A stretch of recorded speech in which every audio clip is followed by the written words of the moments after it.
victimized by our own government. One man whom they fear, yet whom millions love. One man who is willing to take the poison arrows of lawfare. One man whose voice has been taken away by a corrupt judge operating in a corrupt system. One man who has been ridiculed and insulted. One man who refused to back down. One man who refused to back down.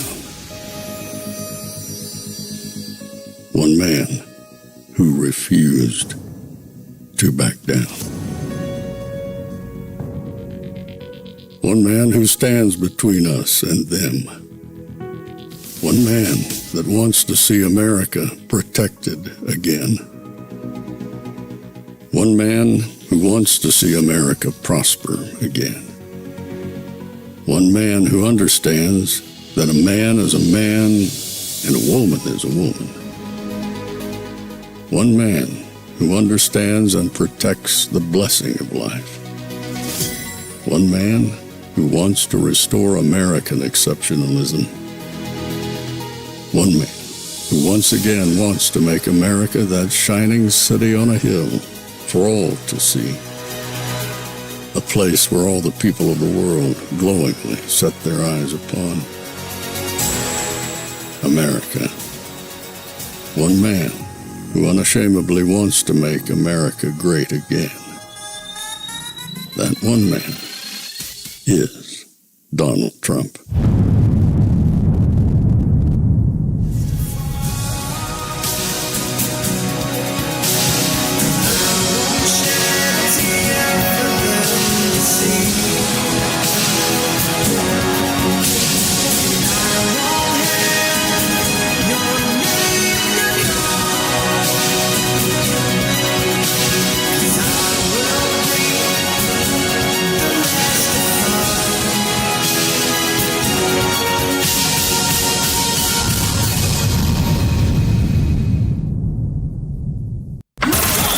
This is Fanfare with Barry Cunningham. Los Angeles Times reporter Evan Halper captured California residents' joy now that Joe Biden has been installed. Listen to this.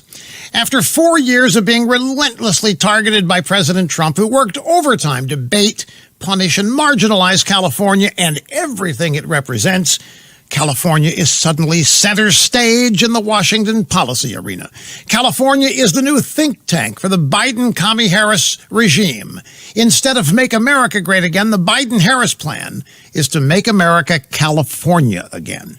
Now let that sink in. California, where businesses are taxed to death, where immigration laws are flouted, illegal immigrants are given sanctuary and all the welfare benefits they can collect, where environmentalist wackos prevent forest management so deadly fires routinely destroy millions of acres. California, where failing schools and high crime are the norm in Los Angeles, where San Francisco tourists used to get maps to help them avoid piles of human feces in the streets, until the entire state economy was locked down for the coronavirus, destroying small businesses and jobs by the thousands. But where Nancy Pelosi could still get her hair done, Gavin Newsom could party at an upscale restaurant when you couldn't. Make America California again? Well, that's a dream come true to hardcore leftists who think rampant, out-of-control socialism is a good thing. But to real America, it's just a coming nightmare. Donald Trump came to the Detroit Economic Club and stood there in front of the Ford Motor executives and said, if you close these factories as you're planning to do in Detroit and build them in Mexico, I'm going to put a 35% tariff on those cars when you send them back, and nobody's going to buy them. It was an amazing thing to see. No politician, Republican or Democrat, had ever said anything like that to these executives. And it was music to the ears of people in Michigan and Ohio and Pennsylvania and Wisconsin, the Brexit states. You live here in Ohio, you know what I'm talking about. Whether Trump means it or not, is kind of irrelevant because he's saying the things to people who are hurting. And it's why every beaten down, nameless, forgotten working stiff who used to be part of what was called the middle class loves Trump. He is the human Molotov cocktail that they've been waiting for. The human hand grenade that they can legally throw into the system that stole their lives from them. And on the election day, although they lost their jobs, although they've been foreclosed on by the bank, next came the divorce, and now the wife and kids are gone, the car's been repoed, they haven't had a real vacation in years, they're stuck with the shitty Obamacare bronze plan where you can't even get a Percocet. They've essentially lost everything they had, except one thing. The one thing that doesn't cost them a cent and is guaranteed to them by the American Constitution, the right to vote. They might be penniless, they might be homeless, they might be f***ed over and f***ed up. It doesn't matter because it's equalized on that day. A millionaire has the same number of votes as the person without a job. One. And there's more of the former middle class than there are in the millionaire class. The dispossessed will walk into the voting booth, be handed a ballot, close the curtain, and take that lever, or felt pen or touchscreen, and put a big X in the box by the name of the man who has threatened to upend and overturn the very system that has ruined their lives. Donald J. Trump. They see that the elites who ruined their lives hate Trump. Corporate America hates Trump. Wall Street hates Trump. The career politicians hate Trump. The media hates Trump after they loved him and created him, and now hate him. Thank you, media. The enemy of my enemy is who I'm voting for. You, Joe Blow, Steve Blow, Bob Blow, Billy Bob Blow, all the blows get to go and blow up the whole goddamn system because it's your right. Trump's election is going to be the biggest f*** you ever recorded in human history. And it will feel good. Rain or shine, I will be voting for Donald Trump on election day. Tornadoes, hurricanes, I don't give a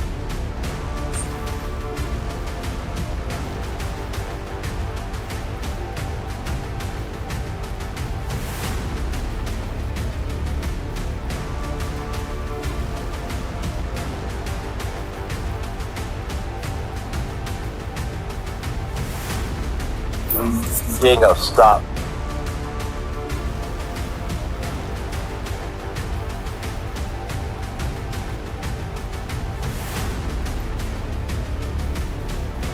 And if there's a tornado dropping in the background, I don't give a shit.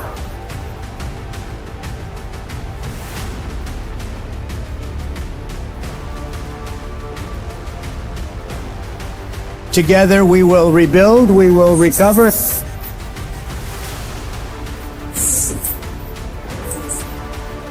Please keep your faith, hold strong, and look out for one another. We will come back stronger, bigger, better than ever before. I'm walking to my polling station. I'm gonna cast my damn vote. Let's go. Let's go, indeed. Hope you guys liked that little intro that I spliced together from a couple different pieces. It kind of gave me chills myself as I was editing that. I couldn't believe I found that clip. I'm going to tell you exactly what the pieces were. We had a clip of Rush Limbaugh saying, "I don't want you to make America California." That was obviously before Mr. Limbaugh passed away, and he was dead on then, and he's dead on now, no pun intended. We do not want to see America become California. It's insane what's going on out there. We don't want that here. It was so appropriate based upon what Trump is doing today. And then the next piece, believe it or not, that was indeed Michael Moore narrating a short clip about Trump. But it was from years ago, and it's more appropriate now. He was absolutely correct. The media hates him. They hate you. They hate me. The deep state. Everybody hates everything about Trump and Trump's followers. They hate you. They don't want us to even be in existence. Who knows what they're going to try in the next 25 days, or maybe even longer. Once he gets elected, what are they going to try? And that last piece, I picked it up, I think it was from the guys at Dilly. It put something like that together. And I wanted to set the tone for what's happening tonight. Tonight for those of us on the East Coast, early evening for those in the West Coast. And I saw this comment. I just want to put it up here because I see people asking, Barry, what does NCSWIC stand for? No one can stop what is coming. Right now, today, tonight, with everything that's going on, I can confidently say no one can stop what is coming. Now, some people may hear this and go, oh my God, he's talking about that 17th letter of the alphabet and he's spreading rumors. No, I'm just telling you how I feel, how I personally feel. After watching that video, after seeing what's happened today, there was an early rally, but I was tied up with family in town. Not a rally. He did a round table, that one that was, basically rescheduled because of the hurricane. He met with the Latin business leaders. I'll get a copy of it and post it if you guys want to see it. But some interesting things came out about that. But more is coming out about what's going on in California. Depending upon estimates, what you're going to see tonight is anywhere between 50,000 and 100,000 people out in this ranch in Coachella, California. If I'm going to see 50 to 100,000 people in Coachella, that is telling me, it's not telling me he's going to win California, because Gavin Newsom is going to do whatever he needs to do to make sure he does it. But what it does tell me is nobody can stop what is coming. This thing is its own groundswell, and it's just beginning to take on a life of its own, and it's beginning to grow and become powerful. And all the October surprise stuff, because they basically spent their load trying to attack Trump over the last 8 years, all of the incoming shelling is hitting the Democrats. There was one feeble, weak attempt to go after Trump today. You want to know what the weak attempt that they tried to call out Trump on? You ready for this one? Oh my God, and this was a major news site. I don't remember which one. Trump called Kamala Harris a retard. Breaking news. Trump called Kamala Harris a retard. That's what you got? That's what you're swinging fences at? Then I know you can't stop what's coming. Michigan, or one of the states, Michigan, I believe, that tried to not hire any conservative or Republican poll watchers, got overturned. It got completely overturned by the appellate court in Michigan. So now they've got to rush and hire an equal amount of conservatives. Oops, sorry. That's how it's going to fall. That's what we got to do. And then, the biggest breaking news of the night. And I have to be very, very delicate here, because I can't actually say it. So I'm going to use all kinds of innuendos here, and I'm going to hope you guys can fill in the blanks. I'm going to look here at the the comments and see if you guys can fill in the blanks. All right. Tampon Tim. News is coming out, and I wanted to wait all day and see who's going to pick up this story. This person, I don't know them. I can't really see if they're credible. This person, they're just repeating things. I'm not really sure it's credible. Then I saw a couple credible people come out and say, there's trouble with Tim Walz. And then I saw another one where it said that the trouble that Tim Walz is having is now marched itself into prosecutors' offices and is telling prosecutors the trouble they had with Tim Walz. So I'm gonna euphemize here, but you can use your imagination. You're all adults. That trouble that Tim Walz had was trouble back-ending a little boy. Yeah. I think you can fill in the blanks here. You can fill in a whole bunch of stuff. I don't got to say the words. Oh, and the boy was underage. Oh, yeah. And that's starting to bubble up really bad. And it involved, allegedly, is that the word? Is that how we say it now? When we're not really sure, we say allegedly, so nobody can say you're defaming them. But it's beginning to groundswell.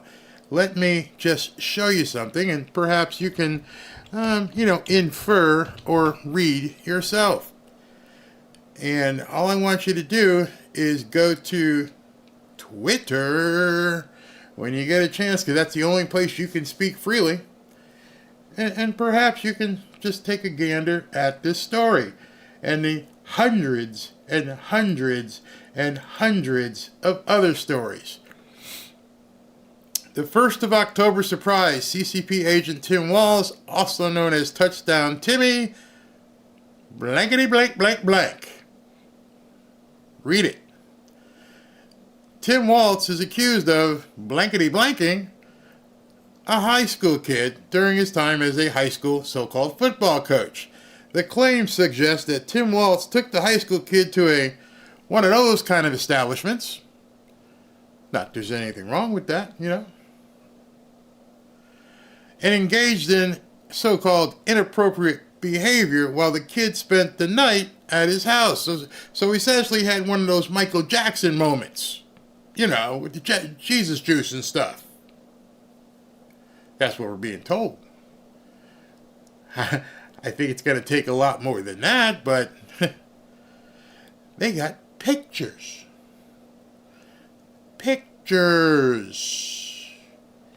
So before I get myself in trouble, let me just get off of that tweet.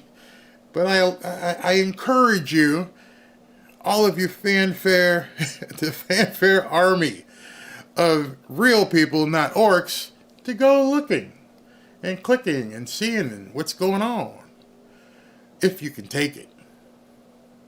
So this, on October 12th, is something that's brewing after everything else we've seen in the last 24 hours. Lines out the wazoo trying to get into a Coachella rally in a deep blue state that he's not even supposed to be in. Last night in Reno, you're not supposed. What are you doing here? You're not supposed to be here. Aurora, Colorado. Oh my God, you're not supposed to be here. I'm here, fans. I'm bringing it. I'm stepping on some toes. Will he turn Colorado? Will he turn California? I don't think so. I hope so, but I don't think so. I think they'll do anything to keep those states. But again, as I said yesterday, all day, it's not about having to turn California. It's not about having to turn Colorado. It's about a lot of people in the middle, independents, seeing that this guy brings fire and talks about America being a better place. And is focused on that versus the craziness of the Kamala campaign. It's so bad with Kamala right now. You guys are probably bringing up when you start looking. There are already rumors about them replacing Tim Walz on October 12th. How in the hell are you going to now replace him with somebody else without your campaign looking like somebody literally threw a hand grenade into it? Like Michael Moore said. This And I've told you over and over and over and over and over and over and over, this thing is a landslide. It's over. It's kaput. It's done. The only asterisk is how much can they fudge? How much can they do to really hurt? And it's looking extremely tough for them. I told you months and months and months ago, watch the blacks. Watch the black vote. So they trotted out Obama yesterday, and it didn't go well whatsoever. In fact, the blowback is still happening everywhere you turn. You even had, I showed it last night, you even had CNN going, this is BS. You don't come out and tell people they have to vote for Kamala because she's black. My allegiance is to my skin color, and and a former president came out and said, forget everything else, vote for the black woman, even though she's not black. Hopefully she's a woman, although she can't define what's a woman. So I can't tell you. I can't help you. We know Timmy can't. And Timmy's trying to do interviews and getting tied up all over the place. Did an interview with Michael Strahan and say, hey, the other day you said that you want to overturn the Electoral College. Oh, did I say that? Oops, orca. My feeling is the same as the campaign's feeling, is the same as the other guy. They don't make any sense. They're literally trapped animals, which are dangerous animals.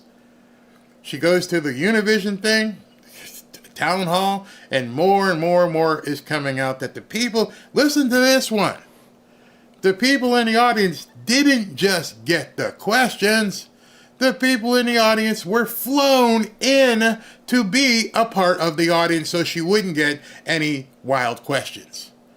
And then, of course, tomorrow night at 7 o'clock, the world will tune into what has already been seen as a fraudulent interview. 60 minutes, you're done. You're absolutely done. Never mind why would anybody watch it, but now we all know you cheated. So this week has been very, very bad. Very, very bad for the Kamala camp. And it just keeps getting worse. You see, when you took every opportunity to come after this man called Donald Trump, and you tried to take him out, and in 2020 you used everything you could muster to basically try to tell us that he lost. And then you're told us we can't even talk about it because if you talk about it not being a win for Joe, then you're being an American. Yet now you've got people like Jamie Raskin out there saying, we're not going to certify him if he wins. We're going to have to look into things. Funny. I thought you said it's bad to challenge elections. And then on top of that, they're talking about bringing the misinformation minister back again. On the very same show of MSNBC that was spewing misinformation. It's bad. It's bad. It's public. We all see it. It's not going to change. No one can stop what is coming. I firmly believe that. And so we're about to see something happen tonight, which is going to be epic. I don't remember any politician in my lifetime. I don't even think Reagan drew this many people in California, back when Californians actually were able to vote freely. But Trump, knowing what's happening, is making a statement. He's making a statement that nobody can deny. There's nothing he's at a ranch in the middle of California. And there was people there since last night waiting to get in. This is going to be awesome. It's going to be epic. People will be talking about this for weeks. And meanwhile, Kamala's over here doing whatever she's doing. She's absolutely in free fall. At this point, she should just wave the white flag and go, you know what? I'm done. I don't even know why I'm going through the motions at this point, because that is what she's doing. She's going through the motions. Nothing has said. How do you know this? Let me just tell you this. There is nobody else they can bring out of the bullpen. They brought out Oprah. They brought out The View. They brought out Obama. And nothing is helping. They brought out the top Democrat operative in the stable, Barack Obama, and he whiffed. Not only did he whiff, he pissed people off. Where do you go from there? Now you're on your own. You're going to bring up Bill Clinton? Most of the people under 30 or so who would be voting in this election don't even know who the hell Bill Clinton is. He's too old. He's not. How do you take somebody out of mothballs who hasn't been on the road, all of a sudden put them out there and go, hey, go, go stomp for me? Well, they don't even know who I am. And I'm going to make a good speech to the same people who would be watching you. I'm not hitting any independents. I'm not hitting anybody new. He's been out of office. Man, the guy's old. Old. Used up. Literally. So you tell me who she's going to turn to. This is the closing run. Trump's got some amazing rallies planned. Of course, the final one being in New York City. He's going to blow the doors off of it. It's going to be epic. As will this one tonight, I believe, as well. Somebody's talking. Let me see if there's somebody we should probably take. I like this dude. Wesley Hunt is the man. Let's listen in on Wesley. Who at the best knows, in the end, the triumph of high achievement, and who at the worst, even if he fails, at least fails while daring greatly, so that his place shall never be with those cold and timid souls that neither know victory nor defeat. Ladies and gentlemen, we have our man in the arena, and that man is Donald John Trump.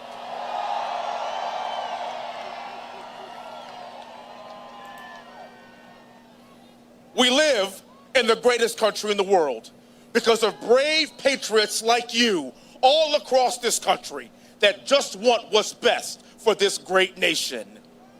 We have a fight on our hands coming up in the next 20 or so days. We need every red-blooded patriot to step out and stand for what we know are American values, to stand for a free sovereign border, to stand for businesses, small businesses, to stand for freedom in this country. It's that simple. It is that simple. I'm a military guy.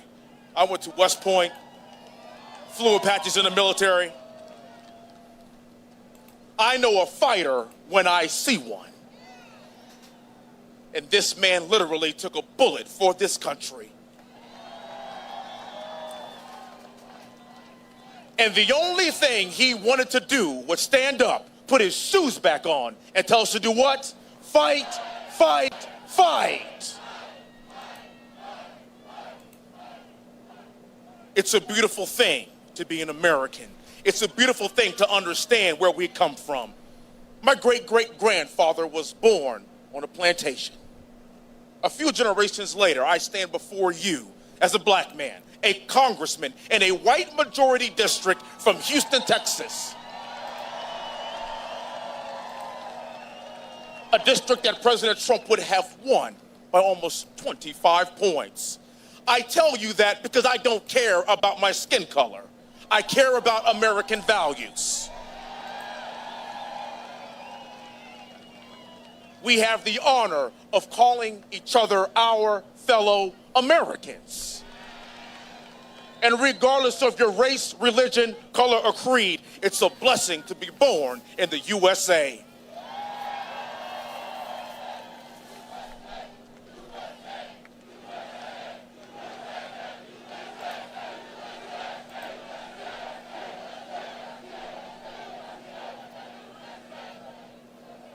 Do not allow the left to divide us. Don't do it. Do not allow the left to divide us based on racial lines, race, religion, creed, or color. Keep in mind that the reason why we live in the greatest country in the world is because people are willing to die for this great nation. We have a man in President Trump who is willing to fight for this great nation, and we have every single American here today that is going to support what the 45th and who will be the 47th president of these United States of America. May God bless you all. Thank you so much, and may God bless Donald John Trump. Yeah, that man brings it. He does bring it. I think he could be a serious force in politics, moving forward. serious force. He's got a great voice. He can talk. He understands how to get a crowd motivated. Now if he gets some money behind him, who knows? So somebody put up an interesting comment. Barry, do you think the left is threw Tampon Tim under the bus to get someone to take his place? I can't imagine you running a presidential campaign and didn't crawl up one side and out the other side of the person you want to make as your vice president.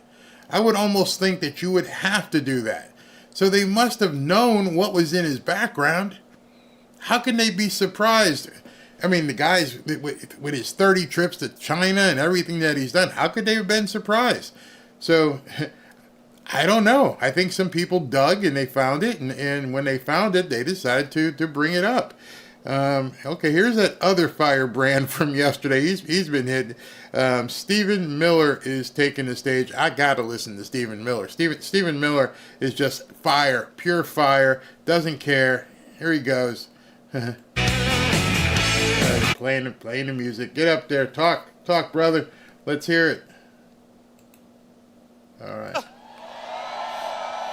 Hello, Palm Springs. Hello, Orange County. Hello, Los Angeles. Hello to every community all across the Golden State.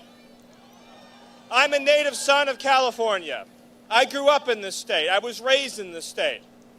And I have seen firsthand how the Democrat Party has demolished this state. They have taken your freedom, they have taken your money, and they have unleashed a hell of crime and suffering all across California.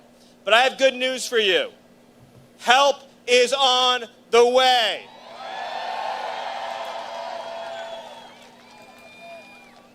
With your vote, in just 24 days, we are going to send Donald J. Trump back to the White House.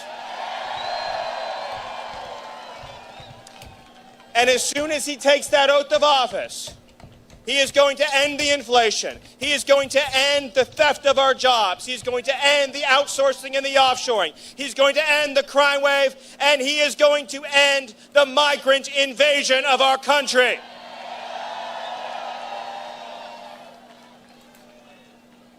Everyone here today, you have worked hard, you have sacrificed, you have followed the rules your whole life. And what has your government repaid you with? They have burdened you. They have punished you. They have tried to indoctrinate your children. They have taken your money. They have taken your livelihoods. And they have flooded your communities with illegal immigrants. You have been loyal to America. And it's about damn time you had a government that was loyal to you. And that is what you will get with Donald J. Trump. Think about what this man has endured for you. For the last 8 years, they've come after him with one lie after another, one defamation after another, one attack after another, one persecution, one witch hunt, one hoax, one assault. And yes, Donald J. Trump has survived not one, but 2 assassination attempts. And what did he do? What did he do? Did he back down? Did he bend? Did he waver? Did he relent? No, he stood up tall. He stood up strong. He stood up proud. And he declared with 3 immortal words, fight, fight, fight. And that is the fight that he will deliver for you in the White House. He will fight for your families. He will fight for your children. He will fight for your country. And he will fight to ensure that your children can live in a country where Americans come first, last, and always. Because Americans built this country, Americans sustained this country, Americans shed their blood, sweat, and tears for this country. And this country, ladies and gentlemen, it does not belong to the politicians, it does not belong to the illegal aliens, it belongs to you, the American citizens. So over the next 24 days, call your friends, call your family, reach out to everyone you know, not just across California, but across Pennsylvania, across Wisconsin, across North Carolina, across all the swing states, and send a message, an earthquake, not just across this country, an earthquake across the world, by sending our man, our hero, our warrior, back to the White House by re-electing Donald J. Trump and delivering the salvation of America. Thank you, God bless you, and God bless the United States. All right, everybody, I had to put slow mode on. A lot of people were asking for it, but I want you to know, it's very important that you know this. A lot of people who don't understand what slow mode is. Slow mode is, it allows people to read the comments. I love our community here. Our community is very engaged. We probably get more comments than most people do, a lot more comments. And so people want to be able to see what people are saying. So you're only going to be allowed to comment every 60 seconds. You're not being blocked. If you didn't do anything, don't say I'm being blocked. Oh my God, you're not blocked. You just have to wait. Let everybody get their turn. It's a lot of comments. So don't worry about being blocked. No, you didn't have to. Some people say, that they can't see. California is going red. The polls are lying. They're fake. I knew the polls are lying. There's no doubt about that. The polls are completely full of crap. But my fear with California is at this point they have way too many tricks up their sleeves. We're heading into Halloween. I got my Halloween colored shirt on here, and so you got a lot of people that have no problem doing all kinds of shenanigans to try and craft things the way they want them crafted. So who we got coming up right now? They're fixing a microphone, and they're fixing a microphone for what appears to be a taller gentleman because they're bending the microphone. Actually, no, they're checking the teleprompters, so that can only mean one thing: the taller guy who needs a teleprompter. That would be Donald Trump. So it appears as though Donald Trump is going to indeed be up next because they're checking the height. They're looking to see where he is. So they want to make sure it's right for, Trump. Now, understand, I've got two different feeds working. The feed that has the best feed is the one I'm going to use. I noticed this one here has a little pixelation, because they may be using not tied into the same satellite, and it freezes every once in a while. It freezes on one side. That's funny. On one side it looks frozen, the other side it's moving. In any event, I've got two feeds working, so we'll make sure we got this covered. Let's see here. Vance, Tampa, and Tim are going to be on the same show. When will they be on the same show? Oh, I would love to see that. What time is it in California right now? It's an easy question. It's Trump time, baby. Trump time. That's what time it is in California. Actually, right now it is 5:08 in California. Looks like they're working on the teleprompters. This guy, I've seen him before doing this. He probably wants to make sure that he can keep his job. Because if the teleprompter goes out, Trump might have his head in front of all these doggone people. Do you know what happened to Kamala Harris on Univision? Yes, I do. She avoided questions. Someone would ask her, is the sky blue? And she's like, well, I was born a poor black child, and I'm from a middle-class family, and Project 2025 is really bad.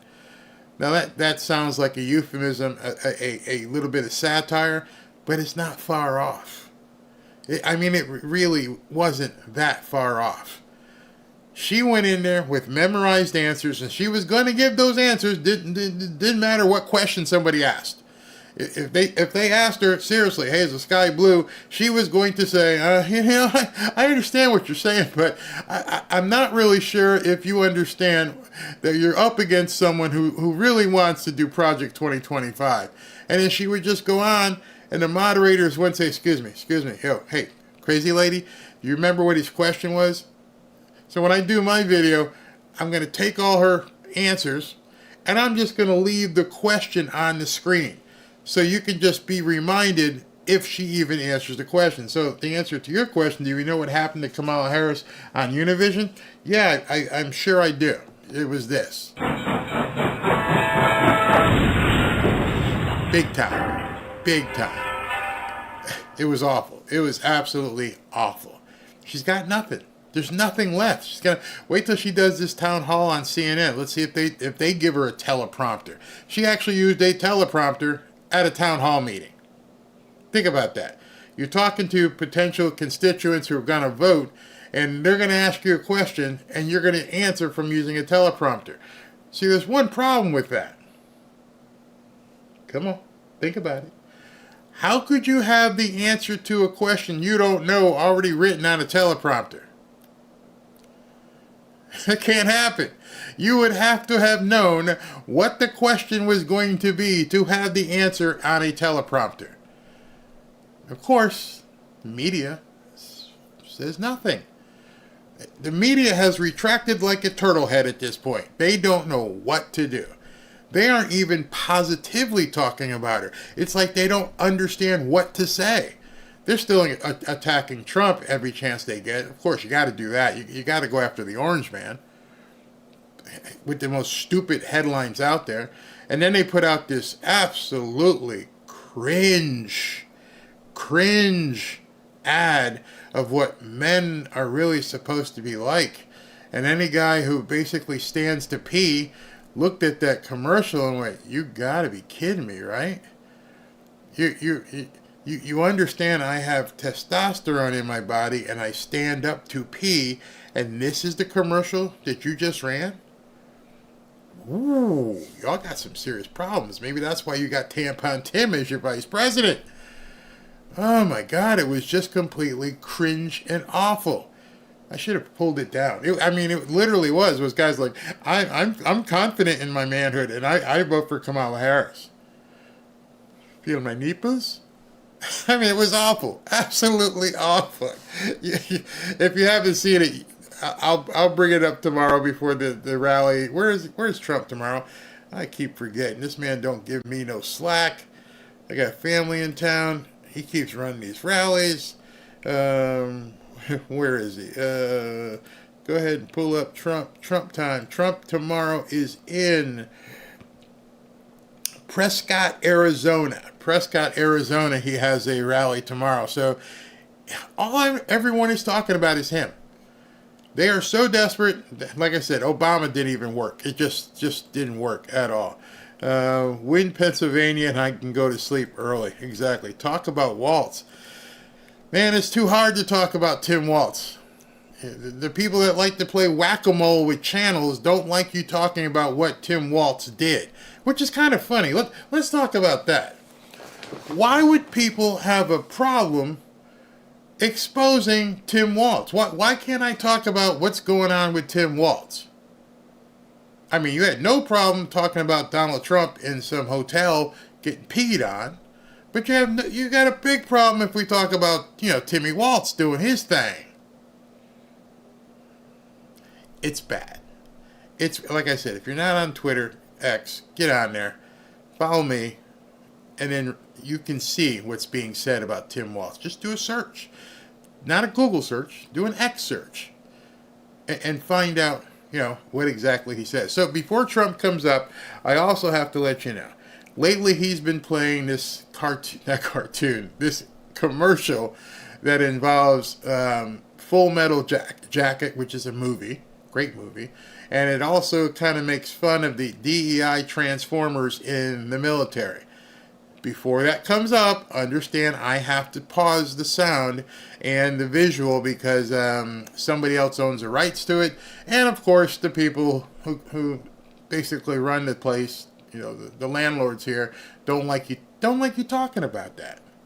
Don't talk about those people. It's such a funny commercial. You gotta see it. XTV is not coming. XTV is here. It's here. It's being rolled out slowly. What did he do? Okay, let me just show you again. Y'all can just read this to yourselves. Talk amongst yourselves here. But this is a story that's everywhere right now. And that's the story.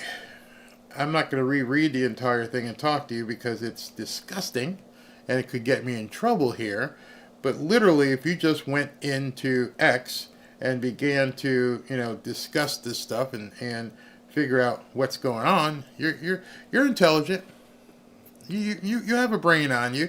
There's a lot of people who want to know what's going on with this, except maybe the people in the media. They don't seem to care too much. They just want to ignore it, hope it goes away, never get talked about again. That's what they really want. They don't want people to know this 2 or 3 weeks before an election that this guy might have. And here's the thing with this, and I think every one of you know it. I used to make fun of a way you could trap somebody when you're asking them a question. And that question is, how long has it been since you stopped beating your wife? And so for someone to answer that question, number one, you basically have to answer it in such a way that you're telling them, hey, you asked me the wrong question. I've never beat my wife. Never, ever, because that question could be a trap. I've mentioned before in the past the Ricky Martin question that was asked of this heartthrob back in the 90s. Great-looking Latin guy, living la vida loca. And somebody said, hey, Ricky, you playing for the other team? And Ricky decided, instead of coming out and answering that question, that he's like, well, it's none of your business, and there's no reason to ask me that. I'm not going to answer that question. Oh, okay, you just did.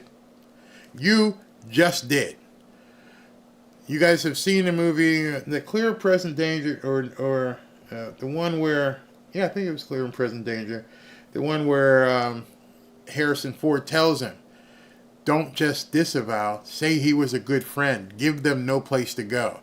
All right, movie analogies aside, at this point, if I was Tim Walz, I'd be set up the press conferences. We gotta have a talk right now. All this stuff you're seeing in the news, everything that people are talking about on X, and they're saying I did this and I did that, I did none of it. I will go into court. I will answer any questions. I would face this guy who's accusing me. Anything you want to know, you just go ahead and ask. I didn't do it. That's what someone who's actually, innocent would do on a allegation so heinous as that. I use the word heinous because I didn't want to use that doink doink Law and Order SVU. Because Timmy, doink doink, did you do all this stuff? I mean, it was already bad with the milkshake stuff. We can't talk about that either. But did you do this too? Because you haven't disavowed anything. You just allow people to wonder. And you've never come out and just addressed it and said, listen, I have never had that kind of a milkshake in my life. It's preposterous. I would never do that. Even ask my wife here. She would also tell you the same thing. Oh, maybe you shouldn't because your wife's as bat poop crazy as you are. I've never seen a couple like that. I mean, I've never seen two people together who are that bat poop crazy. I mean, they make Britney Spears look like Britney might be, have a better mindset than they do. So with all the stuff the two of them are out there doing, and jazz hands and all, I think the jazz hands need to stop, and he needs to go out and say, my fellow Americans, I've heard this stuff people are saying. I never had this kind of milkshake. In addition to not having that kind of a milkshake, I never did none of this stuff. Nope. In fact, you want me to grab my wife right now and show you what I'm all about? Because I mean, we can just turn on OnlyFans right now, and I can show you I do my business. I'm kidding, kind of. Those are the type of allegations that you just can't let fester, because you, me, any other man would basically hit that head on. Maybe I shouldn't have said hit that. Any one of us would address that head on. We wouldn't just let it fester out there and now get disseminated into the interwebs where people are looking at you funny because you already look light in the leather. Your loafers kind of look like they might be a little floaty. And so now you've got this allegation, and this allegation, I feel, demands a response. Come out. Say it. No, I didn't do it. Instead, you're going to have to face this stuff, and you're going to let people wonder. And we all know what happens when people wonder. We all know what happens when people just are left to their own devices to wonder if something is true. I don't think you can afford that as a vice presidential candidate. But I'm okay if he doesn't, because it's just going to make it worse for Kamala. So, long-winded way. Yeah, you can't comment on this place. They don't allow free speech. No? Oh, God. My grandfather passed away 6 years ago, and he just got a mail-in ballot. Insane. Absolutely insane. Am I a comedian? No, I'm not a comedian. No, I can't put that hat on. I can't do it. Sugar britches. Oh yeah, yes. There's like Angela says. There's sure a lot of people posting about it. I'm telling you. I'm asking you as a man or even a woman, if you got accused of something that heinous. Let me see if I can show you where it originated from, because when you see this and if somebody were to say this about you, as we're waiting for Donald Trump, let me show you how it all came about. This guy here has been all over it, and he's basically been trying to tell Tim, it's coming, it's coming, it's coming. Seeing how far back, when did he start talking about it? Where is it? Because he told him, he said, better come out and say something. Waiting for it. This is back a couple days. Anyway, he came out and said it, and said, we're going to drop something. And if I can find this, because it's the thing. Okay, here's one. It's long, so you'll have to go to it. And he talks about when he received a tip on the whole story. And he starts talking about the different things that he saw. The tipster gave him very specific details. So I sent an email to the Harris campaign. Why the VP account? Because that account is required by law to keep the emails in accordance with Presidential Records Act. Okay, so understand what he's saying is he's putting all his ducks in a row and letting people know you're on notice. Okay. I also sent an email, blah, blah. I mean, it's a long one. However, one part of the tipster didn't make sense to me. The date of the Indigo Girls concert. There's something happened with a concert. But I can't read it here. But look, this is a long post. Long post. And he outlines what he knows or what he's been told. And he's like, I got some really big details here. Then this one was... here's the 1995 Alliance High School yearbook cover. I thought this was very interesting for a yearbook when you had a teacher scandal that year with Tim Walz. This was the Tim Walz final year at the school. And this is what the cover of that yearbook said. If the walls could talk. And then he's got that. Ain't no party like a touchdown Timmy party. So whoever this person is digging and digging and digging and is coming up with stuff, and he's letting people know at this point, I got the goods. Don't know how he got them. I don't know who this guy is. He's not a huge follower. He's got 218,000, but he's anonymous, and someone's feeding him information. That's how this stuff starts on X, and it just goes all over the place, and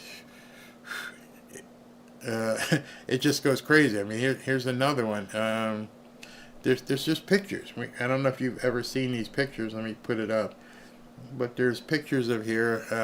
His bride won't forget their wedding date. They plan to celebrate by taking a few dozen high school students on a trip to the Far East. There's a picture. It's bad. It's really bad. And no response. So that's what's going on. You guys can look into it. To quote Training Day, he likes to push you know what back. If you guys haven't seen that scene in Training Day, oh my gosh. They're about the Mexican gang. The guys get brought there by Denzel Washington, and Denzel wants these guys to off this dude. And he goes, you ever have your pushed in? And I went, oh my God, did he just say that? Did he just say that? Why isn't Biden, Kamala, and Tampon Timmy not in jail by now? Well, yeah, that's an easy answer to that question, because Merrick Garland ain't putting nobody in jail that's got a D behind her name, it seems. You notice how quickly the whole Rob Menendez story went away. That is named the guy from New Jersey who is taking gold bars. They never get prosecuted. They can do whatever they want. It's crazy. China boy made into a switch hitter. Yeah, Walz is so bad. Lies. Just where was that? Looks like he was at a Diddy party to me. I can't even. Y'all know. At this point, you're getting the picture. I don't want to beat this. I almost said beat a dead horse. Oh gosh. Oh, cracked myself up on that one. Yeah, it's bad. It's bad. And so, in any event, what we're seeing is Trump out there just taking the spotlight, running with it, growing and growing in energy and crowd sizes and support.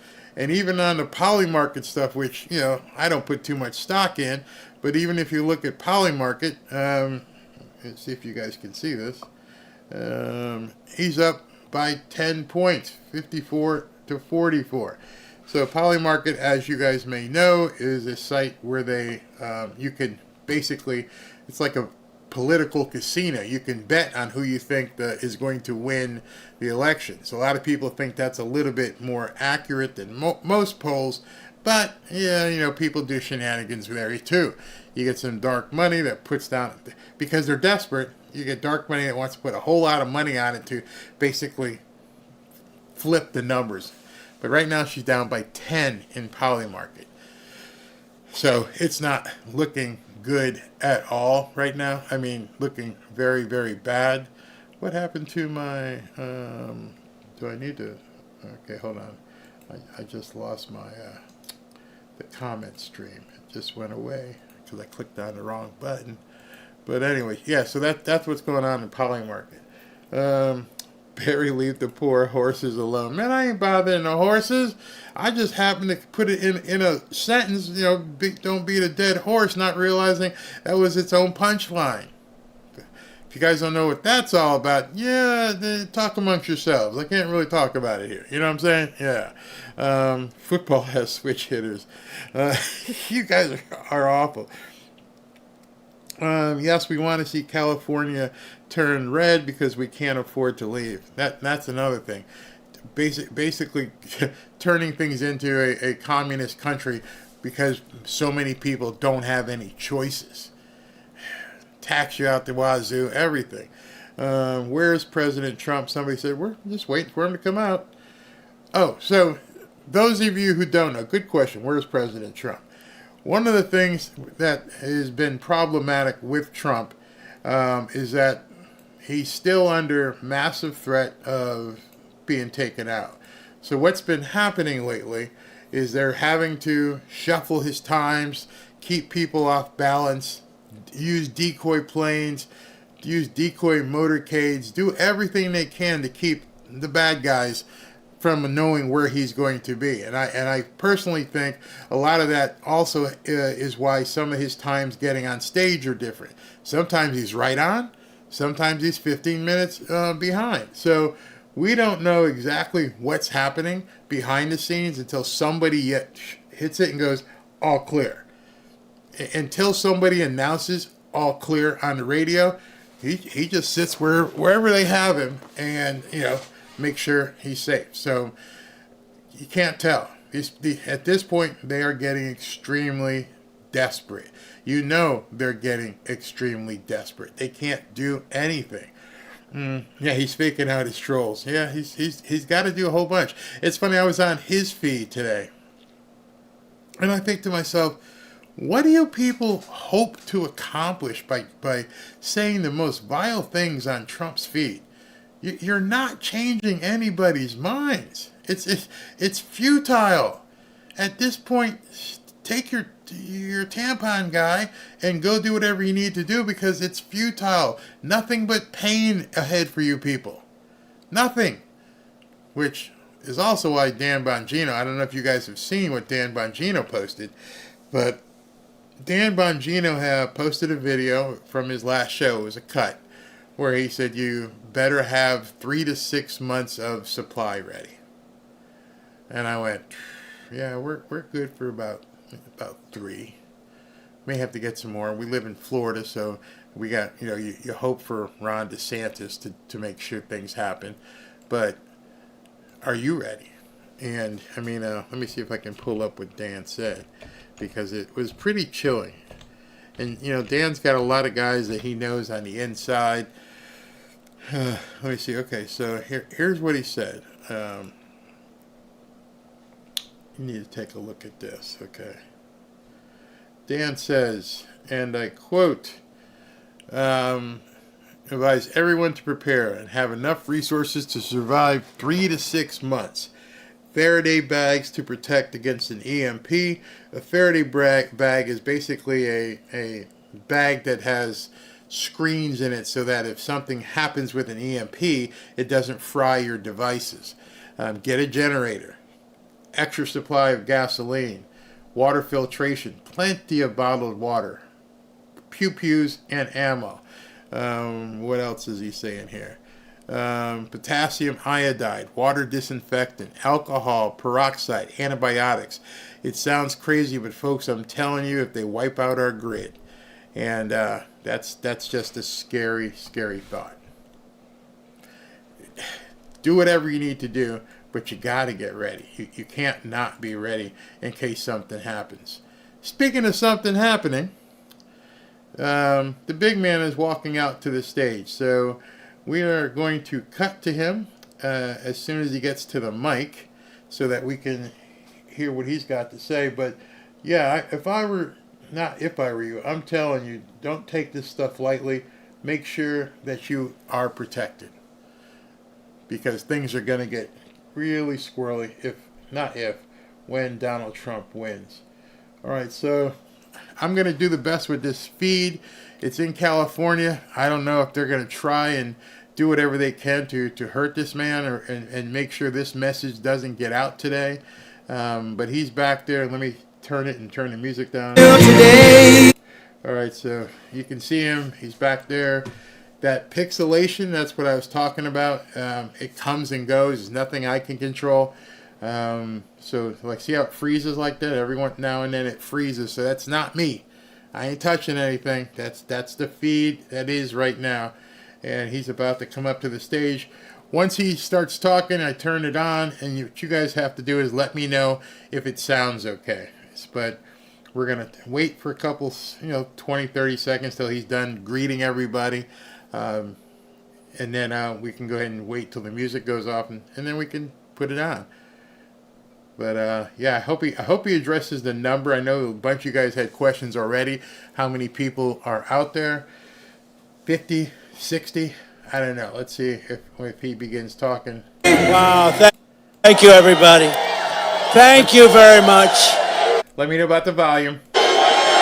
And when you let me know about the volume, understand you have an up and down button on your own device.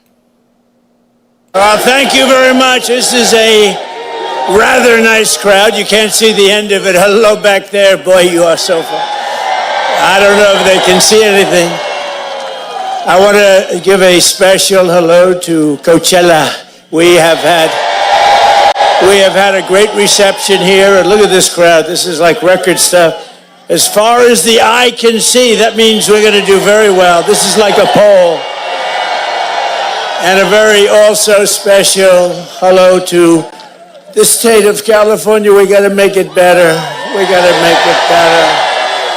I stand before you today in the heart of the majestic Coachella Valley to declare that the Republican Party will always put America first and lead us on to victories like you have never seen before. We got a big victory.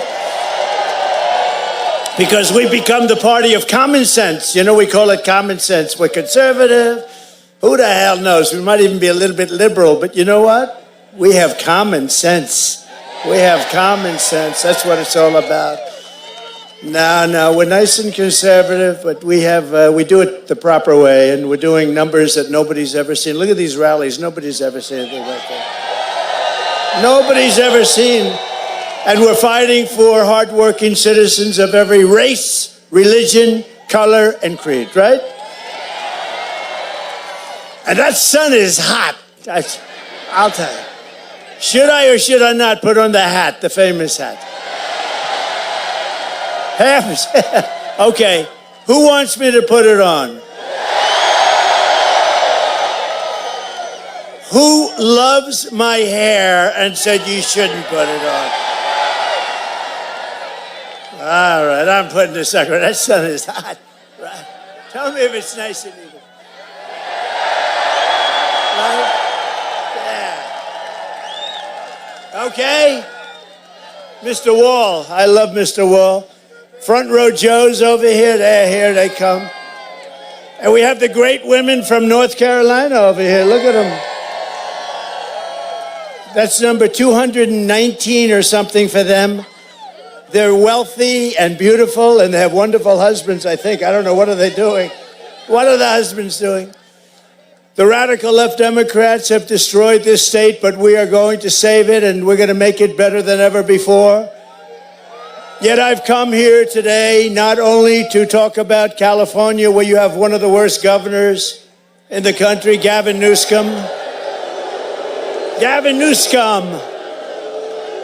No, but you definitely had somebody here that was horrible. Kamala.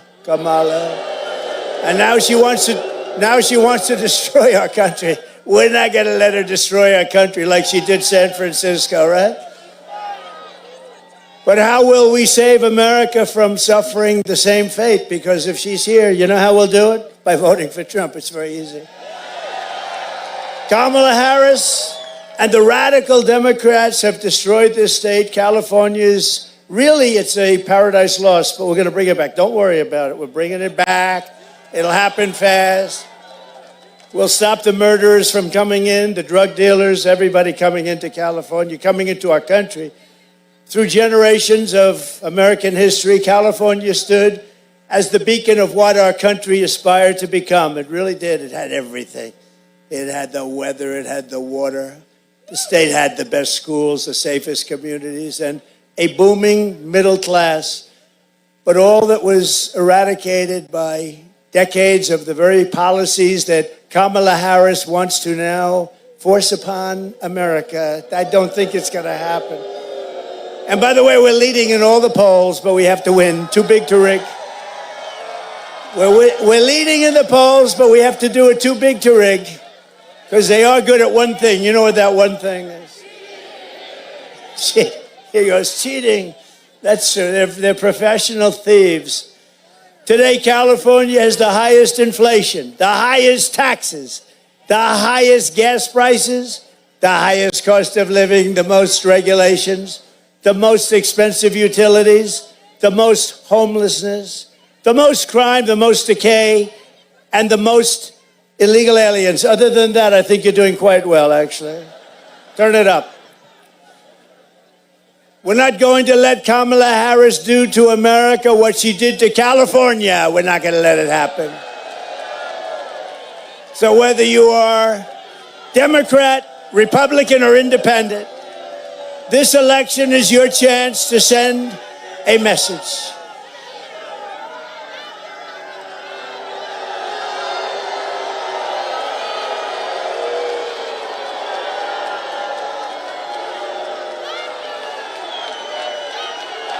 Looks like they're dragging out a freak.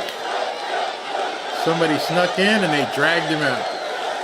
Back home to mommy. She goes back home to mommy. Was that you, darling? And then she gets the hell knocked out of her. Her mother's a big fan of ours. You know that, right? Her father, her mother. Now, you always have that. Now, tomorrow, here's the only problem. So we have like 100,000. We have a lot of people. You know, in Butler last week, we had 101,000. Can you imagine? Celebrating the life of a great person, a great fireman, actually, Corey. But we had 101,000. So whether you're a Democrat, a Republican, or Independent, this election is your chance to send a message to the world that the people of California are not going to take it any longer. We're not going to take it any longer. Kamala Harris got you into this mess, and only Trump is going to get you out of it. We're going to get you out of it. But by far, one of the biggest factors in destroying California has been mass illegal immigration and a governor that plays right into their hands. What a shame. What a shame. She got it started. Kamala got it started. Now she's saying, no, I'd like to see the wall get built. Oh, she'd like to see. Where was she 4 years ago? This just is new. You know, her poll numbers are tanking. So all of a sudden she's in love with the wall, which does work. Two things work. You know what they are? Wheels and walls. Everything else, you can have a brand new, beautiful computer for that beautiful young boy of yours, and in about 2 weeks it's obsolete. But wheels and walls never get obsolete. And we built one hell of a wall. We were going to add 200 miles more, and then bad things happened last time. You know, we got more votes the second time by millions than we got the first. Anyway, they took over, and that's when I realized they want to have an open border because they didn't want to put a little bit of extra that I bought, far beyond what I said I was going to build. And they sold it for 5 cents on the dollar. Can you believe it? These people, they're so bad. And now they're realizing it works, and now they want to build some, but it's a little late for them because they're not going to be there very much longer, I don't think. You know, Joe Biden was the worst president in the history of our country. She's the worst vice president in the history of our country. There's never been anything, and we're not going to let her. You know, I beat Biden, so we have a debate. He went down, he was down. Like, in all fairness to him, he got 14 million votes. She got none, right? So he goes down. They said, we want you out of here. I won't do it. We want you out of here, Joe. You know, it was a coup. It was a coup. They actually threw him out of office. And I'm convinced that he likes me a little bit more, this much more, than he likes her. I'm convinced. I'm pretty well convinced. Across the state, which Kamala, or as she would say, Kamala, helped to make a sanctuary state. Does anybody really want? You know what a sanctuary state is? That's a place where you keep criminals, right? Who the hell wants that? The mass migration invasion has crushed wages, crashed school systems. Your systems are a disaster. Wrecked the standard of living and brought crime, drugs, misery, and death. Now, over the past 4 years, Border Czar Harris has delivered the same nightmare invasion to every state in America as your vice president. I can't even believe it. How do you like the vice president she picked? How about that guy? How about that guy?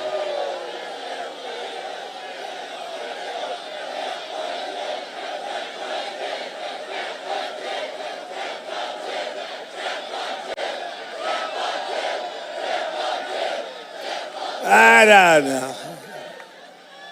What the hell is wrong with our country? Right? Look, you know, we used to have the greatest Abraham Lincoln, George. Now look at this stuff. Can you believe what we're doing? She's so bad. She's so bad. It can't happen. Although the way things go in this country nowadays, I guess it probably could. That's why we want to build up a lead. We got to build up that lead because such bad things. And we've got to do it. And I don't want to keep saying it. Too big to rig. I don't want to say it. She's imported an army of illegal alien gang members and migrant criminals from the dungeons of the third world. They come from the dungeons of the third world. Many are prisoners. Some had death sentences. They were going to be executed for murder. But they're now living happily in California and other places in our country. Congratulations. If you see them, I think you should be kind and take them in, give them a meal. Let them stay with your children. They'll take care of your children. From prisons and jails they came, from insane asylums and mental institutions from all over the world. From Venezuela to the Congo. A lot come from the Congo. I don't know what's happening in the Congo. We can almost tell the worst areas because if there's a run on the Congo, we know Congo's not doing well.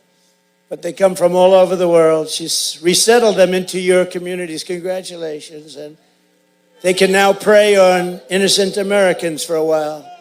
If Kamala gets 4 more years, the entire country will become like the migrant camp of LA and San Francisco. What the hell is happening to our cities?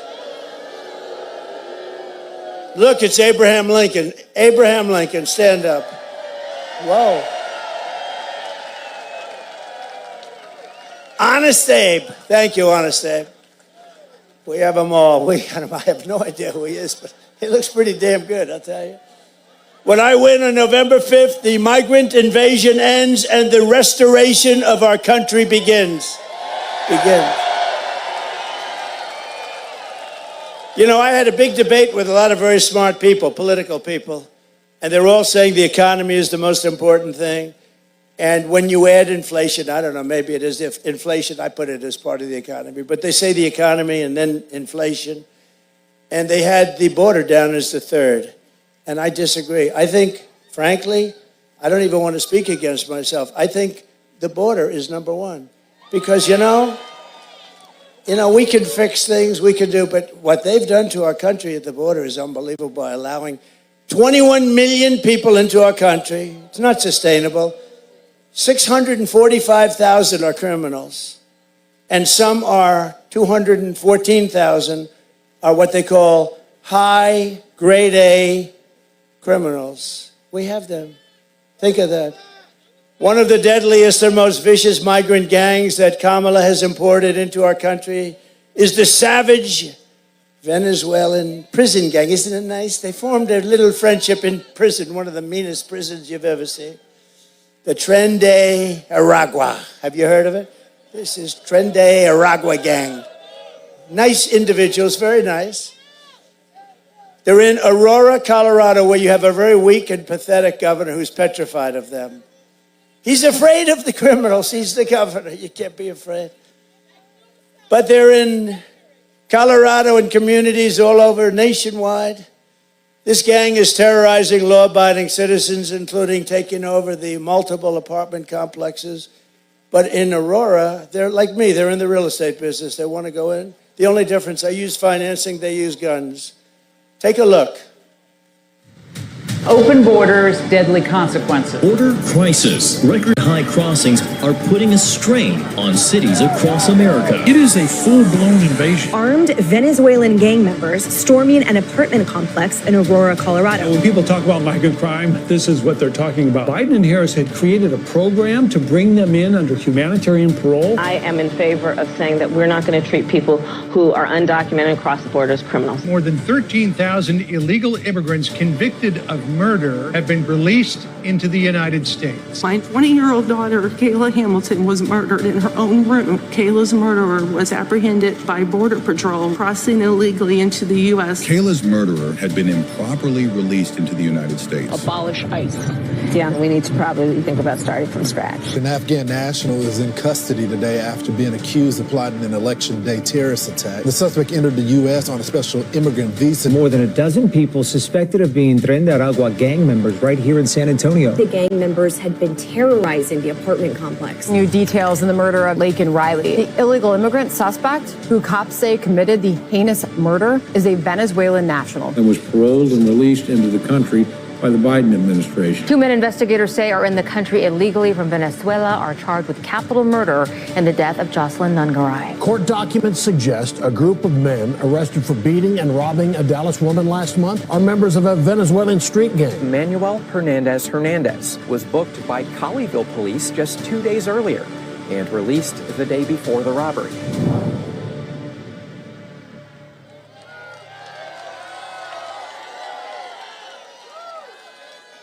So, you know, crime rates all over the world are down. You know why? Every country, every single. Last week, the great Tom Homan, do you know Tom Homan? He told me last week 168 different countries were represented that violated the border.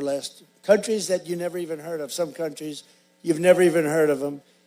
And some of the most vicious criminals. And Kamala said a few weeks ago that the people that we take in are much nicer than our criminals. No, they make our criminals like the nicest people you've ever met. The only good thing is they do. Our criminals are considered extremely nice by comparison to the people that we see. They'll cut your throat. And the next morning, they won't even remember. This is what they do. These are really bad, these are really evil people. And they also have terrorists coming in, and they have the drug lords coming in, and they say, if you ever come back, we're going to kill you.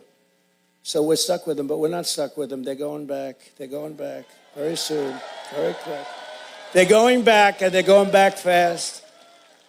And if the countries don't want to take them back, I just say very simply, that's okay. We're going to tariff every damn product you sell into the U.S. And they're going to say, like they always have to me, sir, we would love to take MS-13 gang members back. We think they're wonderful people. You know, we had that problem when I first came in. You had Honduras, and you had, I'd say, 3 or 4 different countries, a little bit Mexico. But you had these countries, and they wouldn't take their people back. And I said to one of the generals, I want to get MS-13 the hell out of our country. I really don't want to put them in our jail, but I don't want to come back because it's too expensive. So we put them in, and I said, General, I want them back. Sir, they won't take them back. What are you talking about? They won't take them back, sir. How much money do we pay that little group of countries? Sir, we give them exactly $750 million a year for economic development. You know whose development is? For the president of the country. That's whose development, for his house.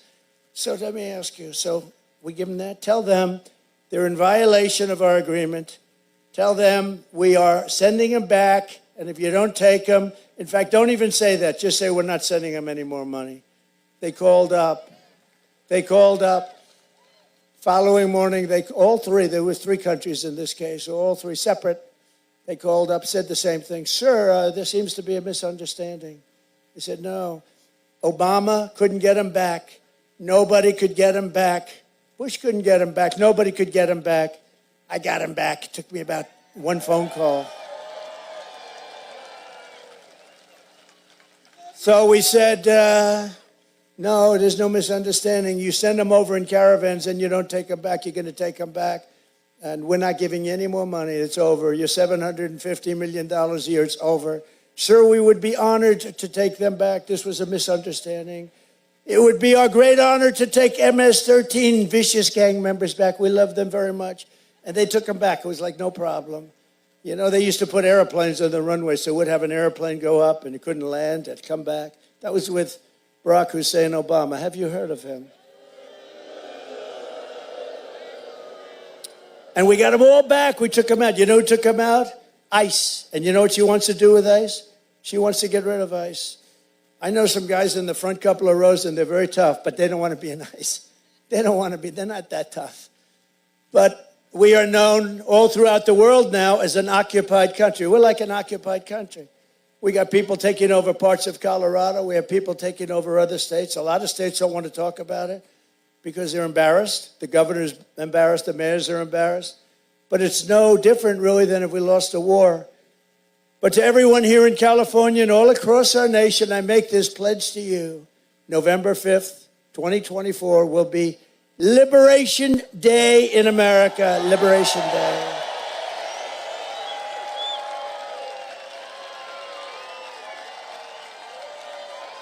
Liberation.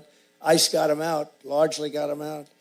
But 2 beautiful young girls walk into school and they cut them up with knives. They cut them up into little pieces. Both of them died. They didn't want to use a gun because a gun's not painful enough. These are animals. I will invoke the Alien Enemies Act of 1798 to target and dismantle every migrant criminal network operating on American soil.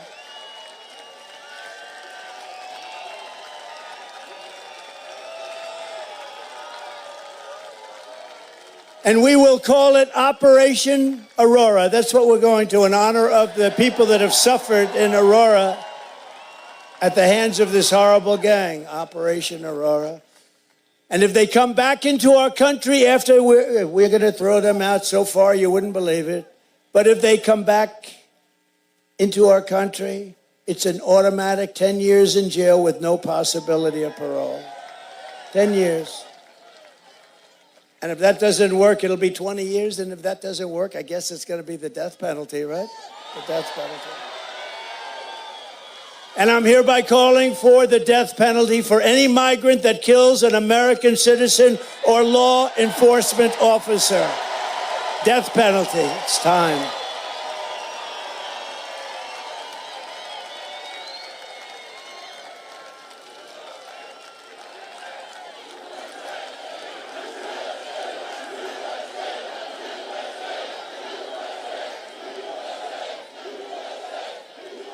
Kamala's mass migrants, she started this by letting people come in. No proof, no anything. They didn't need anything. There was no vetting. Just come on in. Where were you? Who are you? Don't worry, it doesn't matter. Murderers were coming in. Remember CNN? They had this young reporter, a young, beautiful young reporter, talking to somebody. Where do you come from? I come from Colombia. Oh, were you in jail? Yes, I was in prison. What did you do? Murder. That was the end of CNN for the night. They were not happy with it. When that happened, the cameras sort of shut off, immediately shut off. No, these people, because look at look at all that press. Look at all the fake news. Wow. That's a lot of fake news. Man.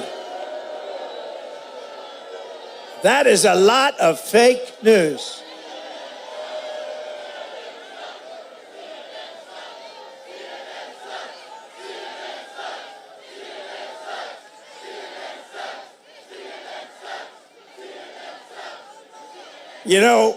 We need borders, great borders. We had one, but we're going to have it again very quickly. 2016, I fixed it so fast and so good. The difference was this is 25 times worse. This is crazy. And in 2016, I said this is going to be the most important election we've ever had. And I meant it. But nobody knew they could do a thing like they've done. We gave them a border that was perfect. It was great numbers, great everything. All they had to do was leave it alone. He could have gone to the beach. Somebody told him he looks good in a bathing suit. He has one great thing, though. He has got an ability that I don't have. He can put down one of those 16-ounce little things that are made out of light aluminum. They're meant for old people and children to lift. He can't lift it, so a child is always with him. And he sleeps. The guy can fall asleep instantly. With the press watching, who the hell wants to sleep with these people watching? And he's out cold. You see the dribble coming down the side of his cheek. What do you think President Xi of China, he's a fierce person. I know him very well. He's a fierce man. What do you think he thinks? He's thinking, oh, this is great. But he's actually better than Kamala because, believe it or not, he's actually a more intelligent person. Can you believe that? Did you ever think I'd be saying that Biden is more intelligent than somebody? Kamala's mass migrant invasion is also placing crippling burdens on local communities and stealing jobs, resources, and opportunity from African American and Hispanic American citizens. These people coming in are taking the jobs of African Americans that have had it a long time. Their unemployment rate is through the roof. When you hear the numbers, and also Hispanic American at a little bit less clip, they're replacing people that have been in these jobs for a long time, doing a good job, not bothering anybody. They're living out their lives and they're being fired. And people that come in, and we don't even know who the people are. They have no way of knowing. A few years ago, one study found that 1 in 4 students in LA County schools was from an illegal immigrant-headed household. And after 4 years of Kamala Harris, the number is now a much higher number than that. Think of that. They come in by the thousands a day, thousands and thousands, all over the country. And you've heard the expression, every state is now a border state. They fly them over. That's the one thing nobody knew. It even took me a little while to figure that one out. We wondered, what were all those airplanes doing flying into our country? That's how we found them. We had like hundreds of planes flying over the border. They say, we're going to make the border tougher. How about she said, oh, we had a good border bill, but Trump talked Congress out of it. I didn't talk anybody out. The bill was defective. It was terrible. Millions of people would have come in and would have been made citizens, but that's not the point. The point is they slowed it down so the numbers looked a little bit better. Not much, but what they didn't do is stop airplanes from pouring in with thousands of people. Hundreds of thousands of people a year are flown into the middle of our country. In other words, they're sick, and that's what they want. That's their policy. They were trying to convince us, yes. All of a sudden, she said, yes, we can do. For 3.5 years, think of this. She was saying the other day, yes, oh, yes, we want to have a border. The first time she ever said it, she almost threw up when she said it. But the numbers were looking very bad for her, the poll numbers. She was getting trounced. She was getting trounced. And then all of a sudden she said, no, we'd like to have a wall. We'd love to have a wall. Remember me? I said wall. And Mexico did pay for it. You know, they gave us thousands and thousands of soldiers. They paid more, remember, because there was no vehicle for that. I just want to set the record straight because I do everything. We got thousands of Mexicans patrolling our border, free of charge. I said to the head of Mexico, the president, very good guy, he's a socialist, but these are minor details. I said to him, President, you have to give us 28,000 soldiers to patrol our border. Oh, Donald, I will not do that. Of course I won't. No, you will do that. I promise you, you will. No, I will not. Yes, you will. He goes, no way. And I said, way. And then I said, you know, he's a good guy. He's a friend of mine. He just left office. He's good. Good guy. But why would he do that? He would do that only if we had leverage. And we do have leverage because we're the pot of gold. We won't be the pot of gold for long if we have idiots like we're talking about coming in and running things. We won't be a pot of gold for long, let me tell you. But he said to me, no, we won't do that. I said, here's what you do. I don't want to be talking to you. You're my friend. I don't want to embarrass you with a negotiation. Have your negotiator, please, your top guy, come and see me. So they came in.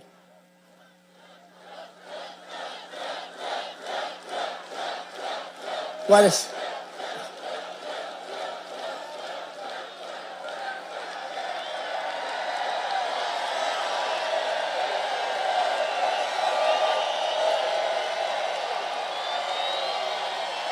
That's nice.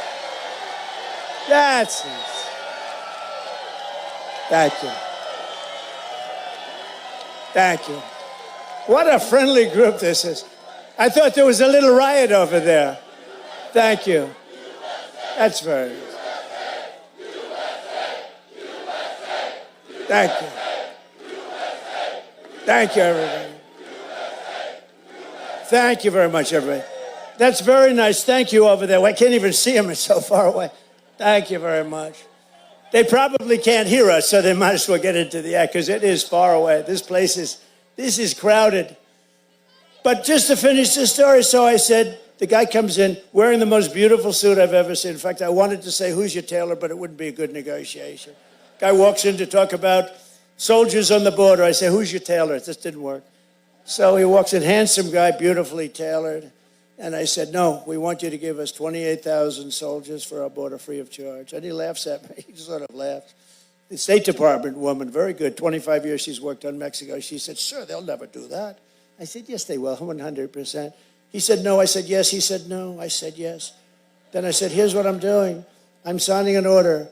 Every frickin' car that you sell into the United States is going to have a 50% tariff. And every piece of merchandise you sell into the United States, starting on Monday morning, this was a Friday evening, will have a tariff of 25 to 50%, and we'll make a tremendous profit over and above the cost to you. He said, may I have a minute, sir, and call somebody? I said, you're going to call the president, right? Yes, I am. Came back. I said, do me a favor. I'm very late. You know, they're trying to impeach me, and I have to work on that a little bit more. These sleazebags. I've been under investigation more than Alphonse Capone. Think of it. And they consider me to be a great president. Nobody did what I did. Nobody. So what happens is this. So he comes back 2 minutes later. Sir, I'd like to report that it would be our honor to give you thousands of soldiers, sir. We would love to give them to you free of charge, sir. I said, thank you very much. Thank you very much. So we gave, Mexico was a big contributor. I just wanted to set the record straight, you know. Remember when I said if they don't give, we're going to build the wall 10 feet higher? I was going to do that too. The massive costs of illegal immigration are now being experienced by communities all across the country and are destroying your children's education, their safety, and indeed their lives. Your children are in danger. They can't go to school with these people. These people are from a different planet. Kamala is turning us into a third world nation. That's what happened in San Francisco. When she was the DA of San Francisco, the things she did, she started that whole decline. With our victory, he says, Willie Brown.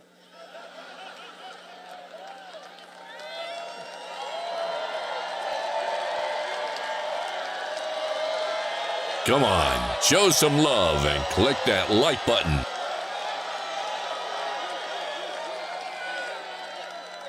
Who said that? Who's the guy? What? Stand up.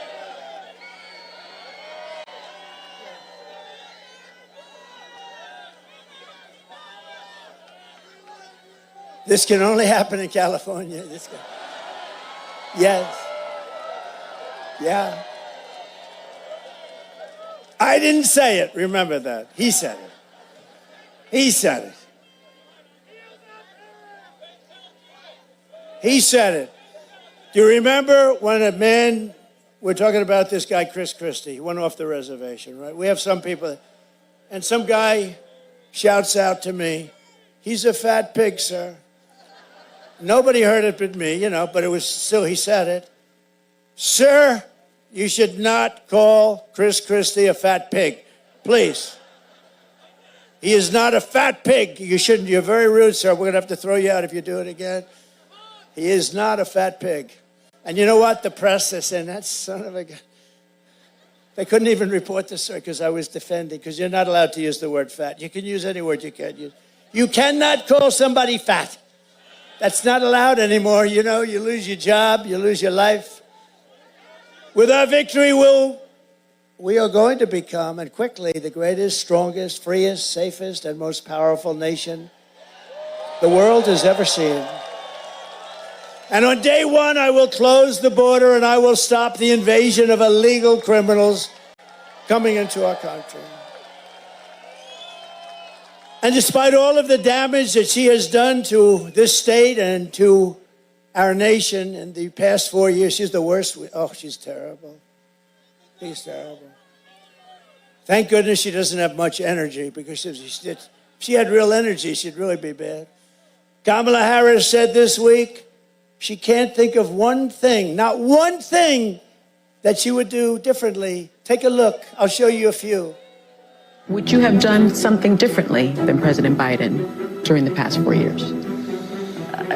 There is not a thing that comes to mind. I stood there on the tarmac watching you check your watch. The chaotic and deadly U.S. evacuation from Afghanistan stunned Americans and the world and cost the lives of 13 U.S. soldiers. Would you have done something differently? There is not a thing that comes to mind. More than 13,000 illegal immigrants convicted of murder have been caught at the border and then released into the United States. An Afghan national is in custody today after being accused of plotting an election day terrorist attack. The suspect entered the U.S. on a special immigrant visa. Gut-wrenching new details in the murder of Georgia nursing student Laken Riley. The illegal immigrant suspect, who cops say committed the heinous murder, is a Venezuelan national who crossed the unsecured southern border back in 2022. Two men investigators say are in the country illegally from Venezuela are charged with capital murder in the death of Jocelyn Nungaray. A fifth illegal immigrant accused of attacking two New York City police officers over the weekend showed no remorse or regret. Would you have done something differently? There is not a thing that comes to mind. Only 18% say the economy is in excellent or good condition. US inflation has hit a new 40-year high, increasing by 9.1% over the financial year. The cost of homes have spiked. Home buyers need to earn 80% more than they did in 2020 to afford a house. Were you the last person in the room? Yes.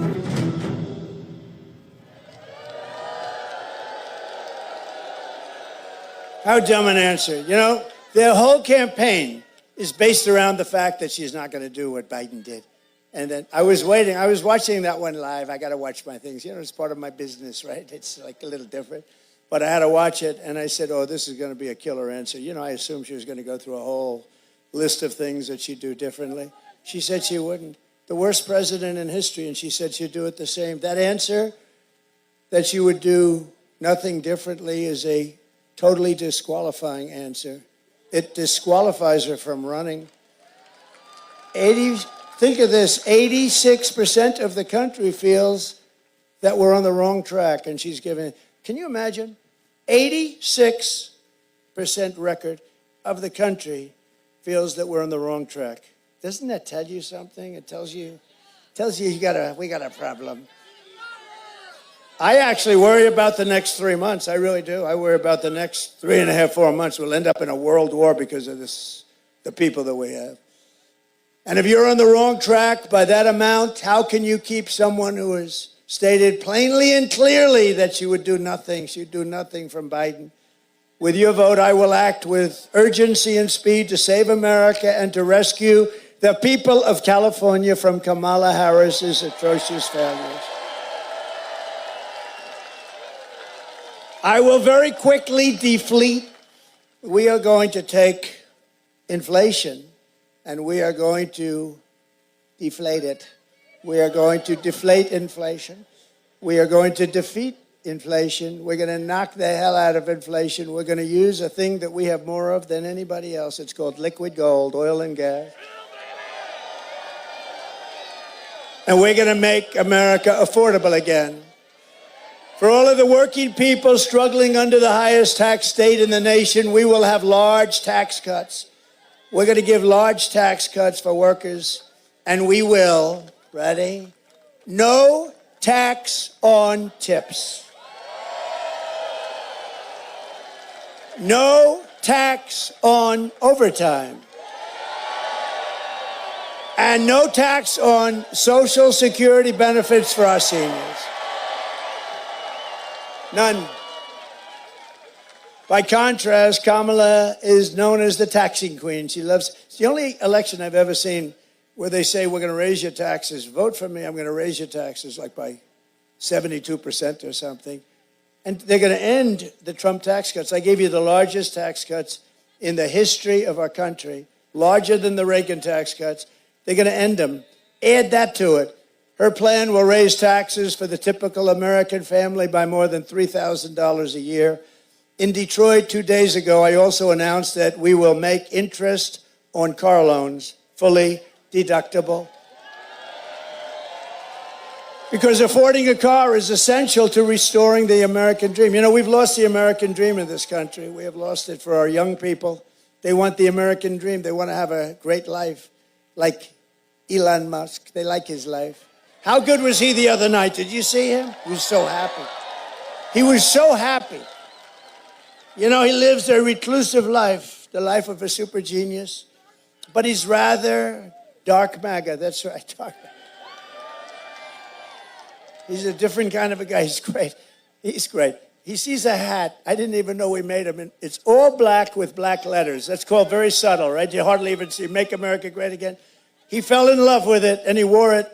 I don't think he's taken it off in weeks. Now he wore it. And I said, what is that? He said, it's dark MAGA. I said, Elon, that's the coolest thing I've ever seen. Anyway, he gave us the best endorsement. He endorsed me a few months ago. He said, if Trump doesn't win, it's probably the end of our country. He means that too, by the way. He means that. And you know where he is today? He's campaigning in Pennsylvania for me. That's how good. He feels it's so important. And I really think we won't have a country left. Elon, oh, he'll be happy.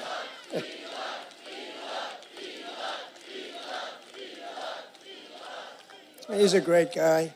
But, you know, really, I got involved last week because, as you know, Biden and Harris have done a horrible job on North Carolina and some of the other ones, in particular, the first of the hurricanes that came in. It really wiped out North Carolina. And a person I know, an official in North Carolina, said, sir, we're wiped out here. All our lines are down. We have no power. We have absolutely no communication. It became to the mainland. What happened is the water was so high, they were literally landlocked. And he said, do you know Elon Musk? And I said, yeah, I do. What do you need? He said, we need Starlink. I said, what the hell is Starlink? True. I said, Elon, what the hell is Starlink? No, I said, what is Starlink? He said, communication. Very good communication. So I called Elon. I said, Elon, they're in big trouble in North Carolina. They need Starlink, and you guys they're doing so well with it. It's a very hard thing to get. So I said, you guys, is there anything you can do? Because in the meantime, my phone rings, and it's the guy from North Carolina thanking me, and I'm still on the phone with Elon. I said, Elon, what the hell did you do? You told them that you've got it before I even hung up. So he's on a different planet than us, right? He said, yeah. He said, yeah, you were talking and I was, going whatever. And he got it. He got him a lot of it. He got it. And I said to the people, what's better, that or the hard line? He said, actually, Starlink is better. Starlink is better. But he's a great guy and he's done a great job. And it's too bad that that Kamala didn't do. I don't even know. She's essentially not even gone there, essentially. But what happened in North Carolina, and then Ron DeSantis, who's done a very good job in Florida, he didn't want her even involved. He was dealing with Biden. He didn't want her involved. I will also cancel Kamala's insane electric vehicle mandate.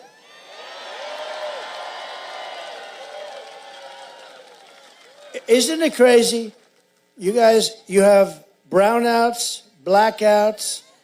California has brownouts and blackouts every weekend, every day. And now he says, let's go all electric cars. These people are crazy.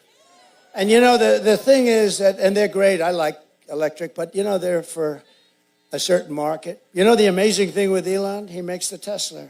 He's never, and he's a friend of mine, he has never called up and said, would you do me a favor? Would you lay the hell off the electric car? Because he understands he's got a great market. It's a smart market. It's a more expensive car. It's got some great things and some assets, but you also have to let gas-propelled, gasoline-propelled cars in and hybrids in. You know, they're, I mean, they have another one now. You ever hear about the hydrogen? It's hydrogen. The problem with hydrogen has one fault. Somebody said it's better than everything. Got one fault. If it blows up, you're not recognizable. It's true. In other words, it doesn't happen much, maybe once a day in the nation. If the hydrogen car blows up, it's gone. You're gone. Your wife looks at a tree and there's nothing but blood on the tree. She said, I just can't tell. Is that my husband? No, these are serious problems. They wanted to give me one. I said, no, thanks, I don't want one. No, I'll take electric, I mean, frankly. So, but isn't that something? Elon never called up, and he never said that. I swear to you, never said it. And he said, or as Biden would say, oh, no, I'm not kidding. You remember when he'd say, yes, we've been threatened with war by Russia. No, no, I'm not joking. He always says, I'm not joking. About them, no, I'm not joking. I don't know if anybody understands that, but he's a weird dude, I'll tell you. They called J.D. Vance and me weird. How about the vice president, her, and Biden, the combination? But by the way, how good a job did J.D. Vance do the other night? Right? Our J.D.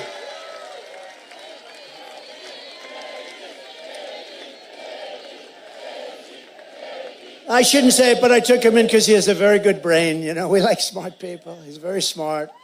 He was a top student at Ohio State. He finished in 2 years, top of his class, and then I didn't know you could do that, actually. But he finished 2 years. Then he went to the military, was outstanding in the military. Then he came out, he went to Yale Law School. And he and his wife were like top students. And I sort of picked him a little bit for the brain. We had a lot of great people. We have a lot of great people that were in that group, and any one of them would have been fantastic. But J.D. did a great job the other night.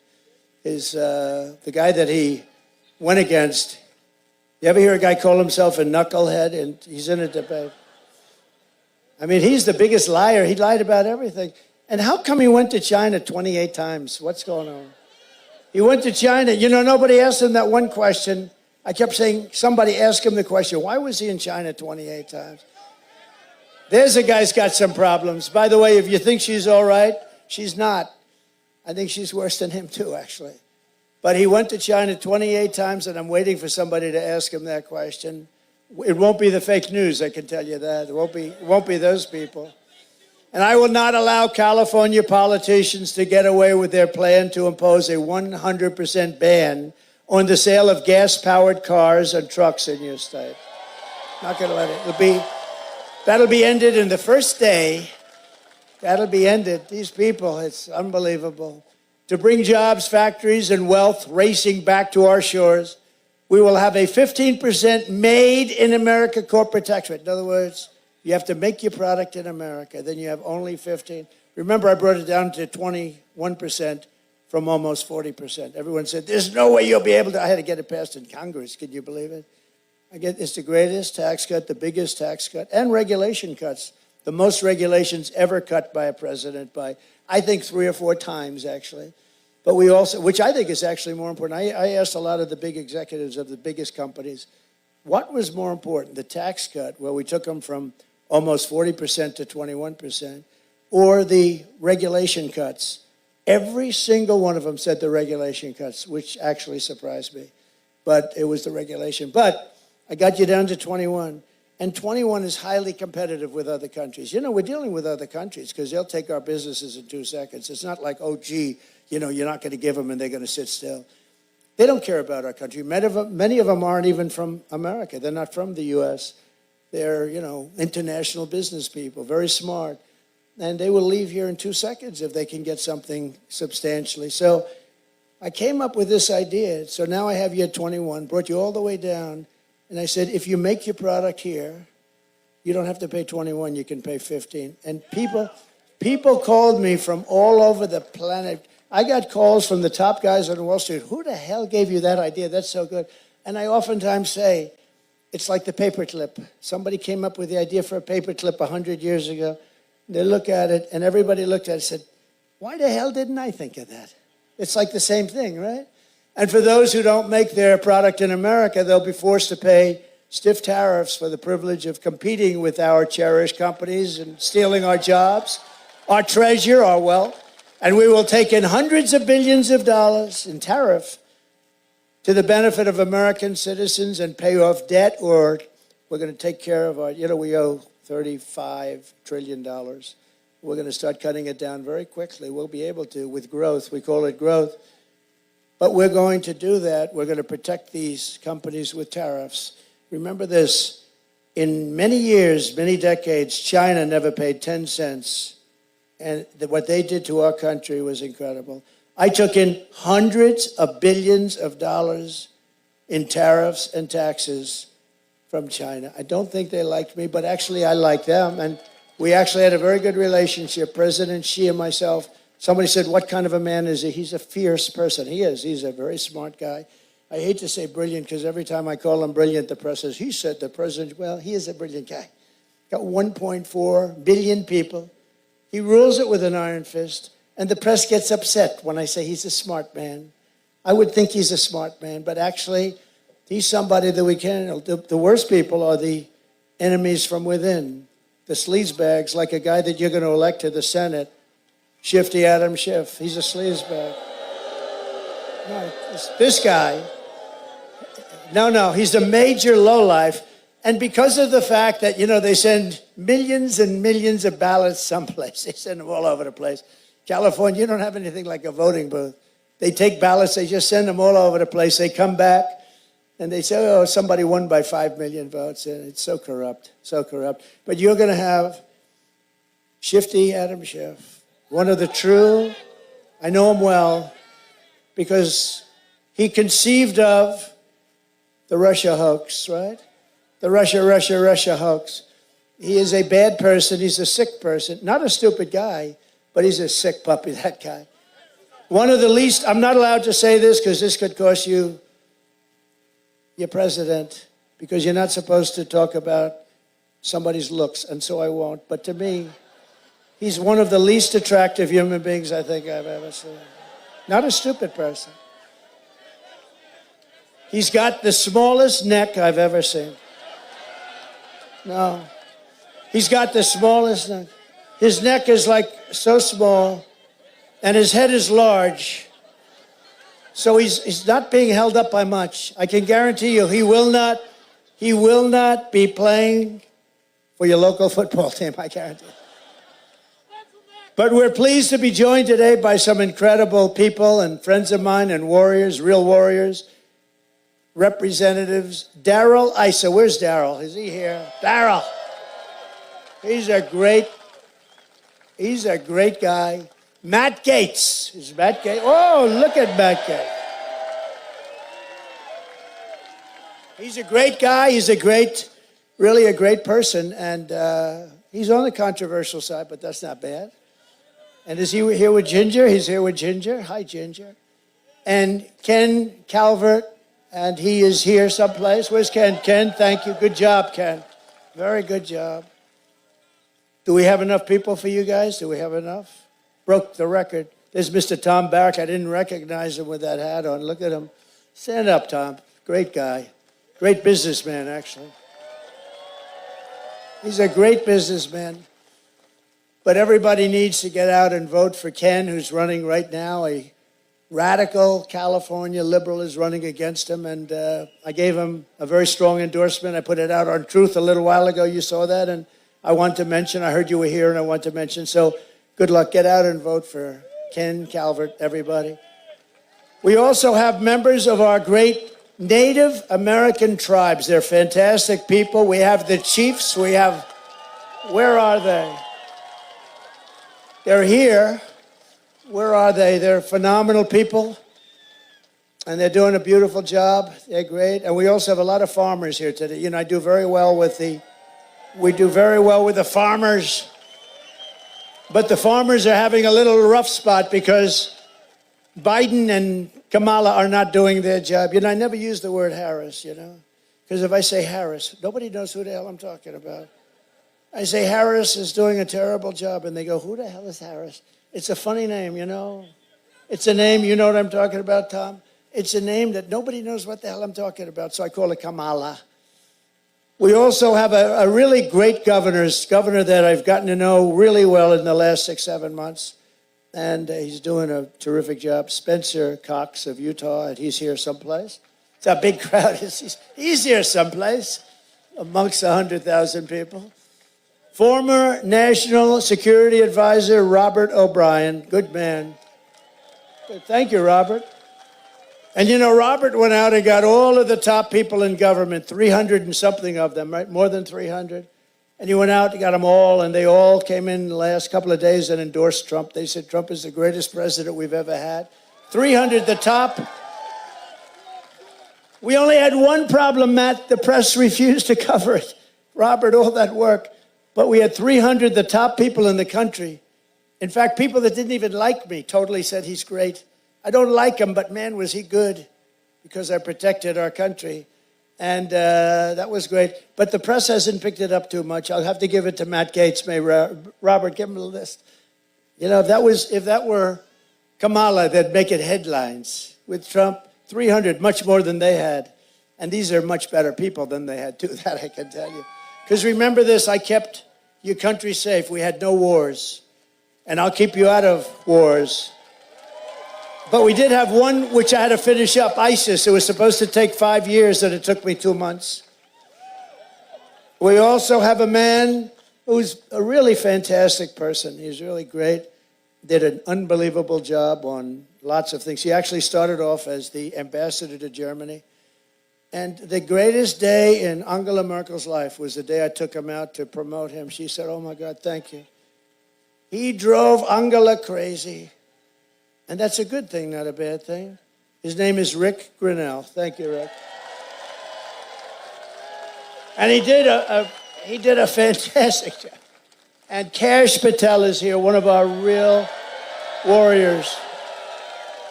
A real warrior.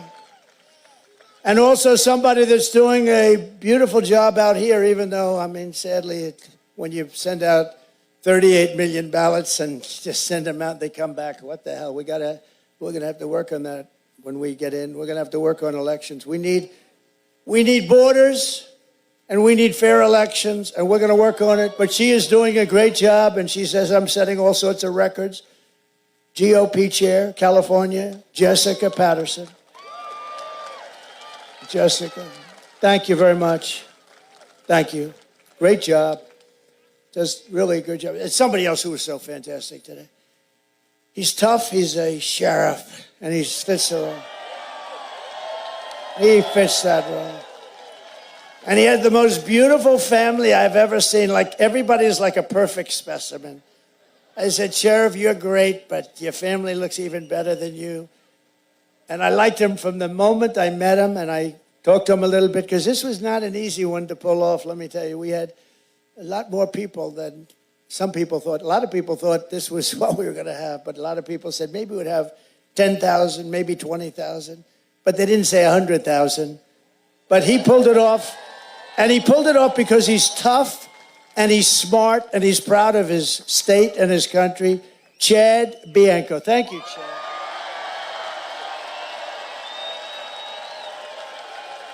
He's like central casting. Thank you, Chad. What a family, though. Look at the family. Thank you. Thank you both. Great.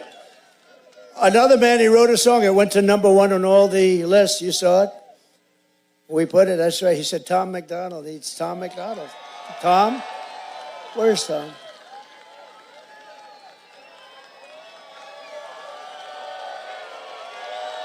Thank you, Tom. That's a great song, too. I was honored by it. You know, he did the song, and I didn't know Tom as well as others, and now I know him very well, but he did the song, and it went to #1 on every single list. So I appreciate it. And another man who's here, and I thought the movie was great, Dennis Quaid is here with his brother, Randy Quaid.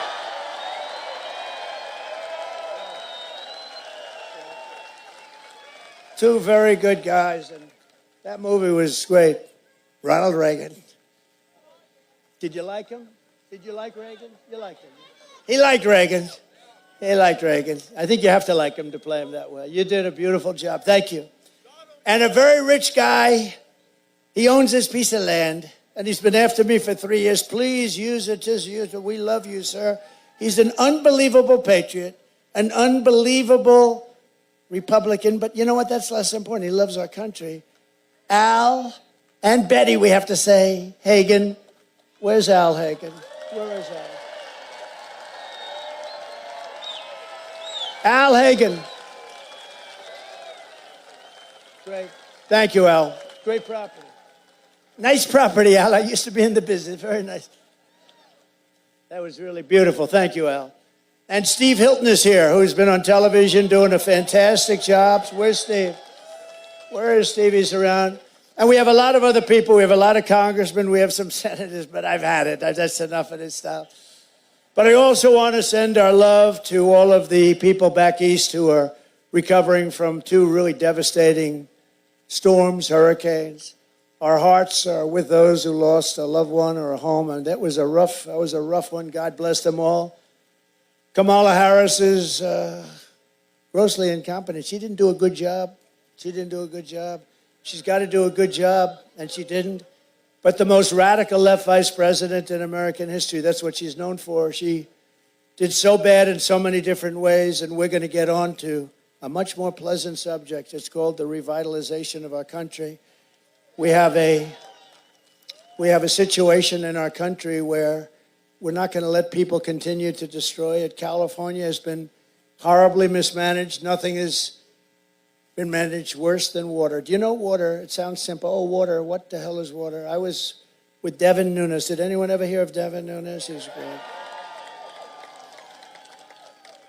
He got big awards for what he did. He's very brave. He's the one that figured out the Russia hoax with Jim Jordan, the great Jim Jordan. 2 great guys. He's now running Truth and doing a very good job. Truth. Get onto Truth. But Devin, I'm riding up California, and we're going up toward the north, and we look at this land. I said, why is it all so barren? And then right in the middle of it, you have like this little green spot that's so beautiful, so vibrant. He said, because they have no water. I said, oh, I didn't know you had a drought. Do you have a drought? No. We take all of our water way up north, and we route it into the Pacific Ocean. So instead of coming down to past the farms where you take the farms, I mean, you had thousands and thousands of acres that was dead, bone dry. And they tell me, farmers told me, it's the finest land in the country. It's as like Iowa land. It's the finest land in the country, but they have no water. Artificially, they reroute it because they want to save, there's a fish, Delta smelt. Anyone ever hear of it? And it's not just to this area. By the way, the Delta smelt is doing extremely badly, especially since it has no water. You know, they think they have a fish, and their way of saving the fish is not to give it water. Somehow that doesn't work. But you have a little Delta smelt, but you have other areas, so it's not like to this area only. And millions and millions of gallons of water over a short period of time gets pumped right into the Pacific Ocean. They have like a giant faucet, like your sink, except 1,000 times bigger. It takes 1 day, they turn it. It's a big valve, it goes over, and the water pours by the millions of gallons. It pours into the Pacific Ocean, which for the Pacific is like a drop, just like a drop. And if we let that if they turned that faucet the way it should be, it's been that way for years. And I went to your governor, and he said, well, the hard part is the federal government. It was actually Department of Commerce. And I got it worked out at Department of Commerce. Within 2 months, everything was done. Then I went to see Gavin Newsom, and I said,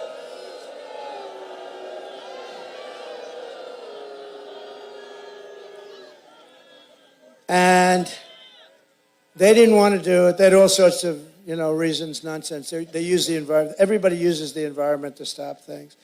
But we're not going to let that happen because it was toward the end, and we're not going to ever let that happen again. You would have so much water. I read where in Beverly Hills and Bel Air, they want to bring you down to like 28 gallons a person. That sounds like a lot. But you know what that is? Like about a 7-minute shower. You spend a fortune for a house and you can't take a shower. So we're going to take care of our farmers. We're going to take care of your water situation. And we'll force it down his throat. And we'll say, Gavin, if you don't do it, we're not giving you any of that fire money that we send you all the time for all the forest fires that you have. It's not hard to do. We just had so many other things to do. I was working on 2 Russia hoaxes. I was working on impeachments. I was working on indictments. They went out of their way to keep me busy because they didn't want this to happen. They didn't want this. It could have happened to nobody else, believe me. But Devin has done a fantastic job. We are going to have, that farmland is going to be the most fertile land. One of the farmers told me, sir, it's the best land in the country. They won't give us any water. I actually said, oh, you have a drought? I figured they didn't have rain. He said, no, the opposite. We have so much water, we don't know what to do with it. But they won't let the water come down. I think these guys actually hate our country, if you think. I think they hate our country. With your vote this November, we are going to defeat this radical left country destroyer, her and him, and we're going to finish what we so brilliantly started. We have so many different things, and yet, we're very consequential. You know how I know that? Because only consequential presidents get shot at. You know that, right? It's true. Biden's got no problem sleeping on the beach. If I slept on the beach, it would last very short. Wouldn't be good. The Secret Service wouldn't be too happy. Kids, I want to go to sleep on the beach. Who the hell sleeps in front of the paparazzi, the media? How do you sleep in front of the media? The cameras are rolling and he lays down. And you know the amazing thing? He's out cold within 2 or 3 minutes. I could never do it. I toss and turn at night. I sweat, I toss and turn thinking about things and deals. How am I going to get China for what they're doing? How am I going to do this? I toss and turn and toss and turn. I then wake up, and then I go to work, and then I go late to bed. I toss and turn. He goes to the beach, he lays down, and he falls asleep within 2 minutes. He's stone cold out. They're always showing him pictures. He's stone cold out. I consider that actually a great ability. I'd like to have some of it, not all of it. I'd like to have a little bit of it. Maybe he could sell it. We would, because if he could, he would do it. I promise you. We will quickly become energy independent, and we will frack, frack, frack, and drill, baby, drill.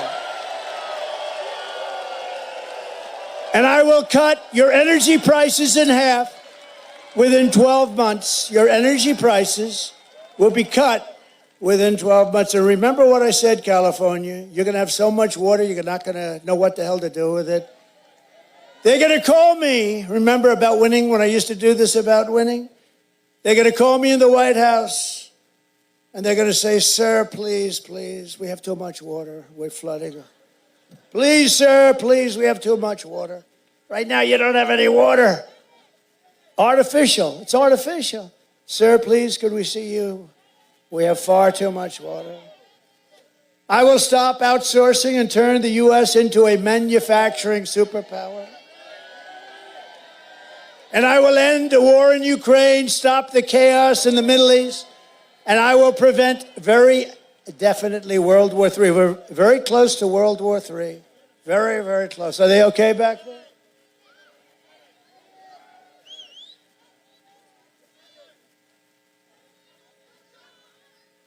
Take your time, doctor. Doctor, thank you. Is there a doctor? Doctor in the house? Yeah, take your time, please. Don't forget, they've been here for 2 days, 3 days. These guys have been here for a long time, so. Come on, show some love Take your and time. click that like button.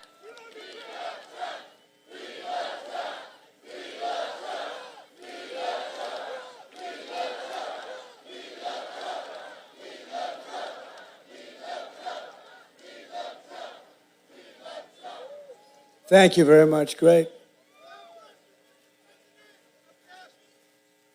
Thank you, Doctor. Let's give that incredible person a hand.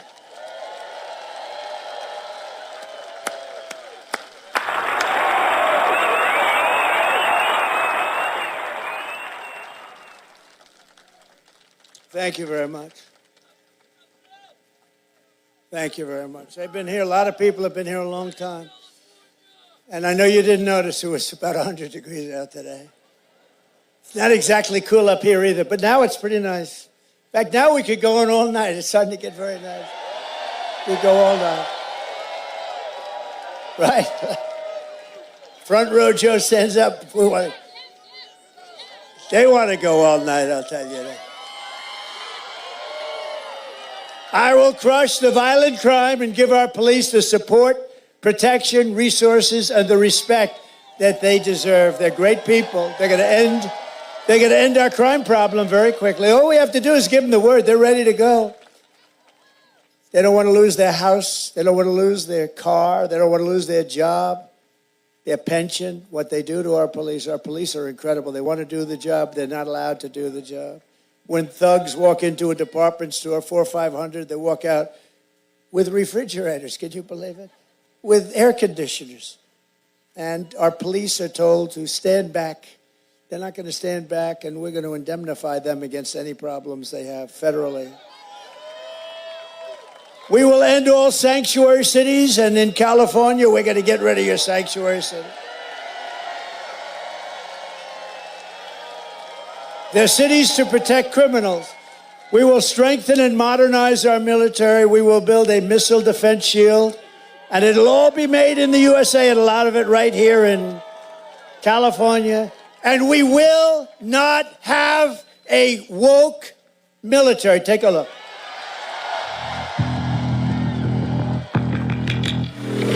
All right, so this is that cut I was telling you about beforehand, where he is talking about the woke military, and he uses the movie Full Metal Jacket, as well as some clips of some, how can I say that, woke DEI Transformers.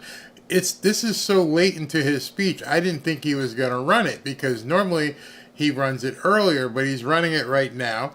And I thought maybe he's in California, he won't show it. But there's a part in this video where a couple of the soldiers in the military right now are in military garb, and then they do one of those flash things, and they come back and they're all doodled up in Transformer gear, if you know what I mean, and I think you do. So, unfortunately, everyone will prosper, every family will thrive, and every day will be filled with opportunity and hope. But for that to happen, we must defeat Kamala Harris and stop her radical left agenda once and for all. And we want record numbers. We want to make it too big to rig. We want to go out and have record numbers. Get everyone you know and vote. After all we've been through together, and we've been through a lot, we've watched our country disintegrate right in front of us. We stand on the verge of the 4 greatest years in the history of our country. I think we can do that. I think these have a chance to be the 4 greatest years in the history of our country.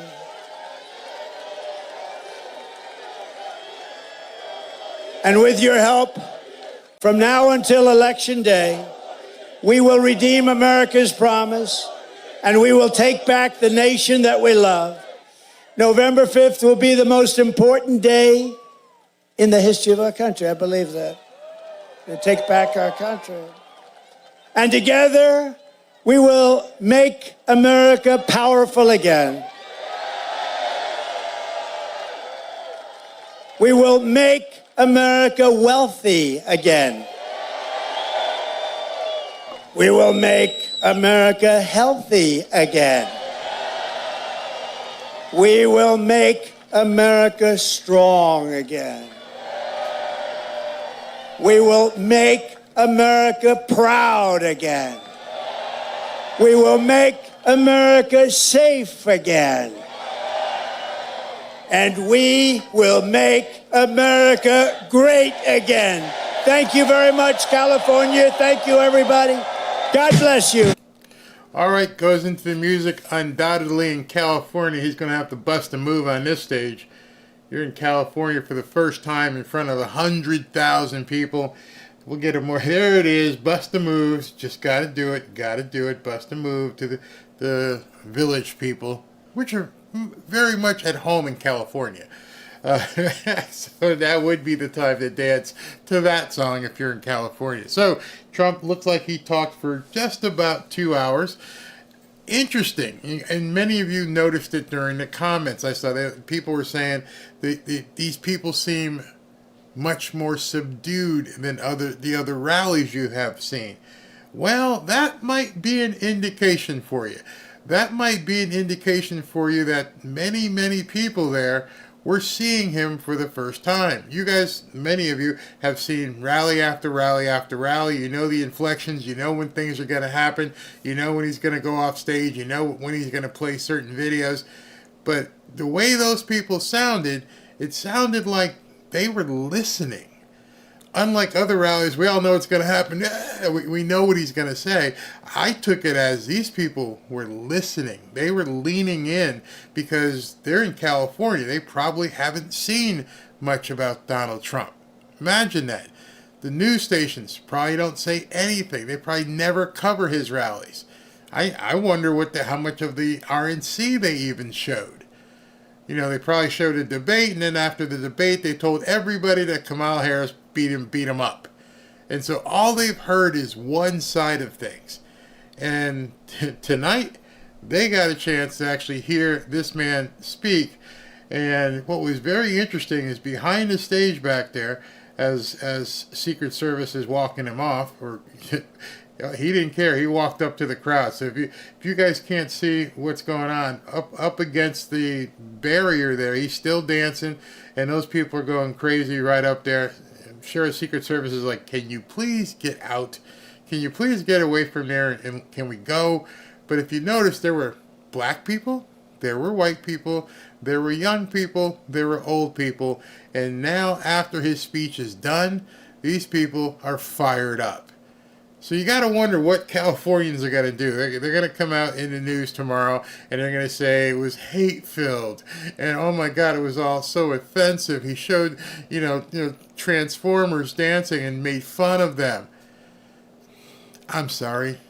If your nipples hurt, that's on you. If you're having a problem and you're worried because he said some things, that stuff is all going to change very soon.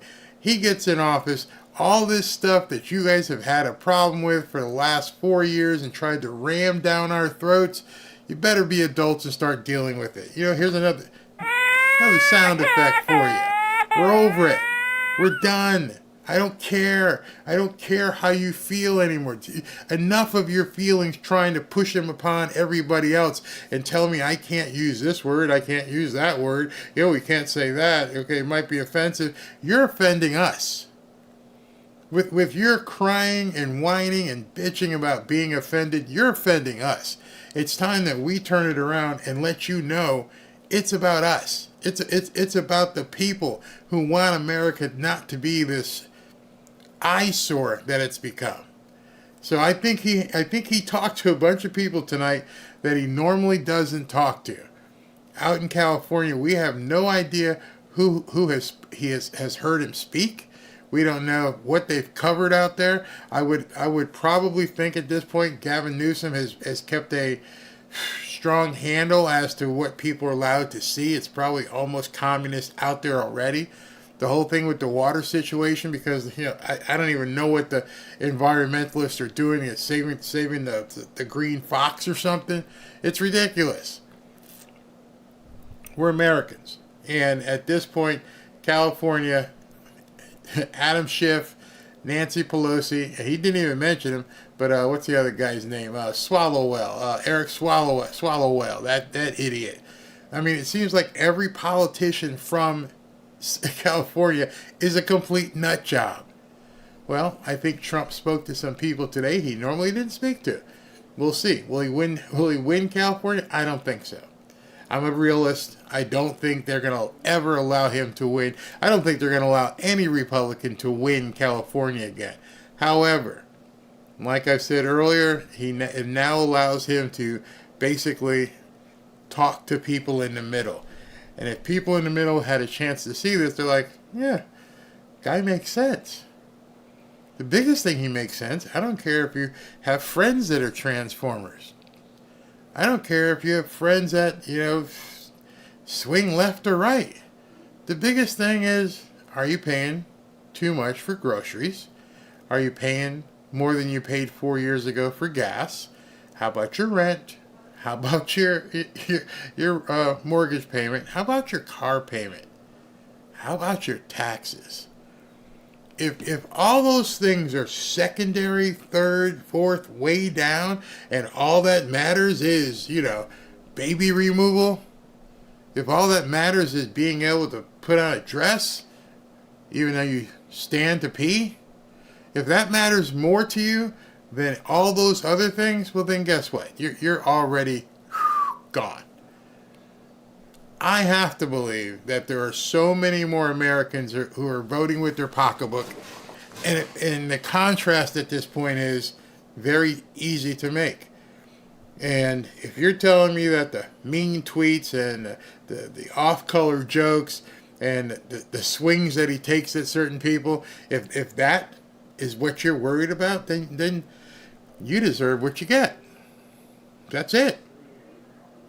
If you want to slide into communism because you're a lazy fart and you have no aspirations, you don't want to do anything, and you think this opportunity economy stuff somehow isn't full of unicorns and fairies, then you deserve what you get. But the rest of us, we understand the hard items. We understand our bank accounts. We understand our paychecks. We understand April 15th. We understand our mortgage payments. We understand everything about what impacts Americans. And we're not alone. You and you and you all are impacted by the exact same thing. Do not, I'm telling you right now, you people in California, do not Californiaize my America. Y'all want that? Julia Roberts, you're okay with that? Whoopi, you're okay? Y'all can have it. Enjoy yourselves up there. Why do you need to worry about what we want to do? Whoopi, George Clooney. You ever notice those people never talk about the taxes? They just get behind there and say, I support Kamala Harris. Well, then, Californiaize some other states that care about you. Why are you trying to force your ideology on us? We don't want it. If it was a good idea, we'd accept it. We're not stupid people. We have our God, we have our religion, we have our guns. We just don't want your ideology.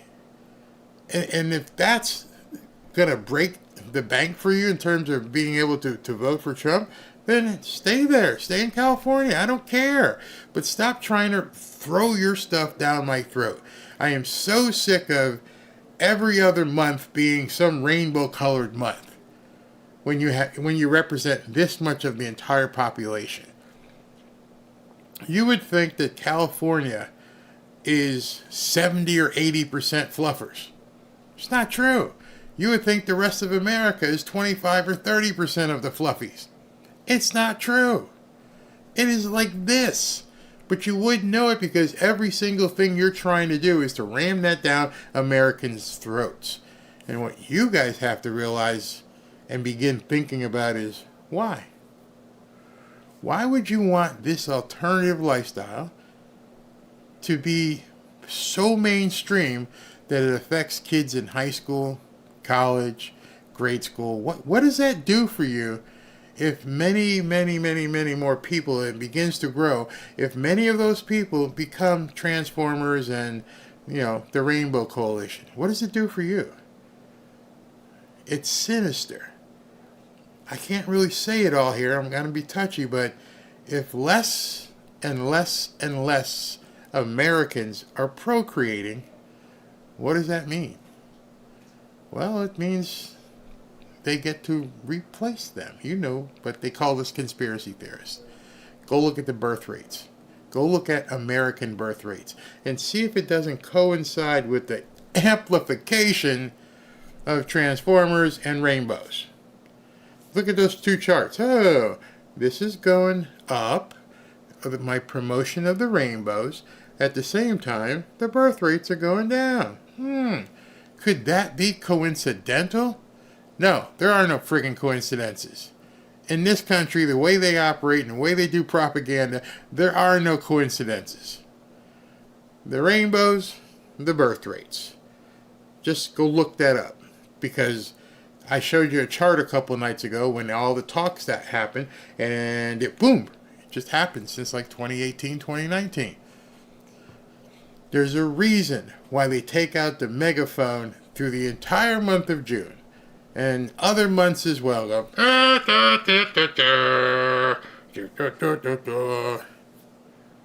you just have to understand and educate yourself accordingly. And then you'll understand why they do what they do. Hi, Barry. I like the name Oregonians used California. Yeah. My body, my choice stance is very selfish stance in that it does not take into account consideration of others. Yeah. Well, you know, I want to go a step further from the my body, my choice. Because to me, what I'm going to tell you, the phrase I would use goes much further. My mind, my choice. I am a walking, talking, thinking adult male. I have a brain that functions. My frontal lobe continues to work. I don't need you trying to convince me. I know what I like. I know what I want out of my life. Go live your own. I don't care what you do. Why is it important for you to make me care about what you do? That's wrong. Low birth rate, replace with them. You got it. There you go. The alphabets are there to stop you from procreating. Yes, absolutely. It's a devious plan, and all you have to do is look. And you're like, why would you be pushing this down our throats? Just ask yourself why. It's very simple. Just go.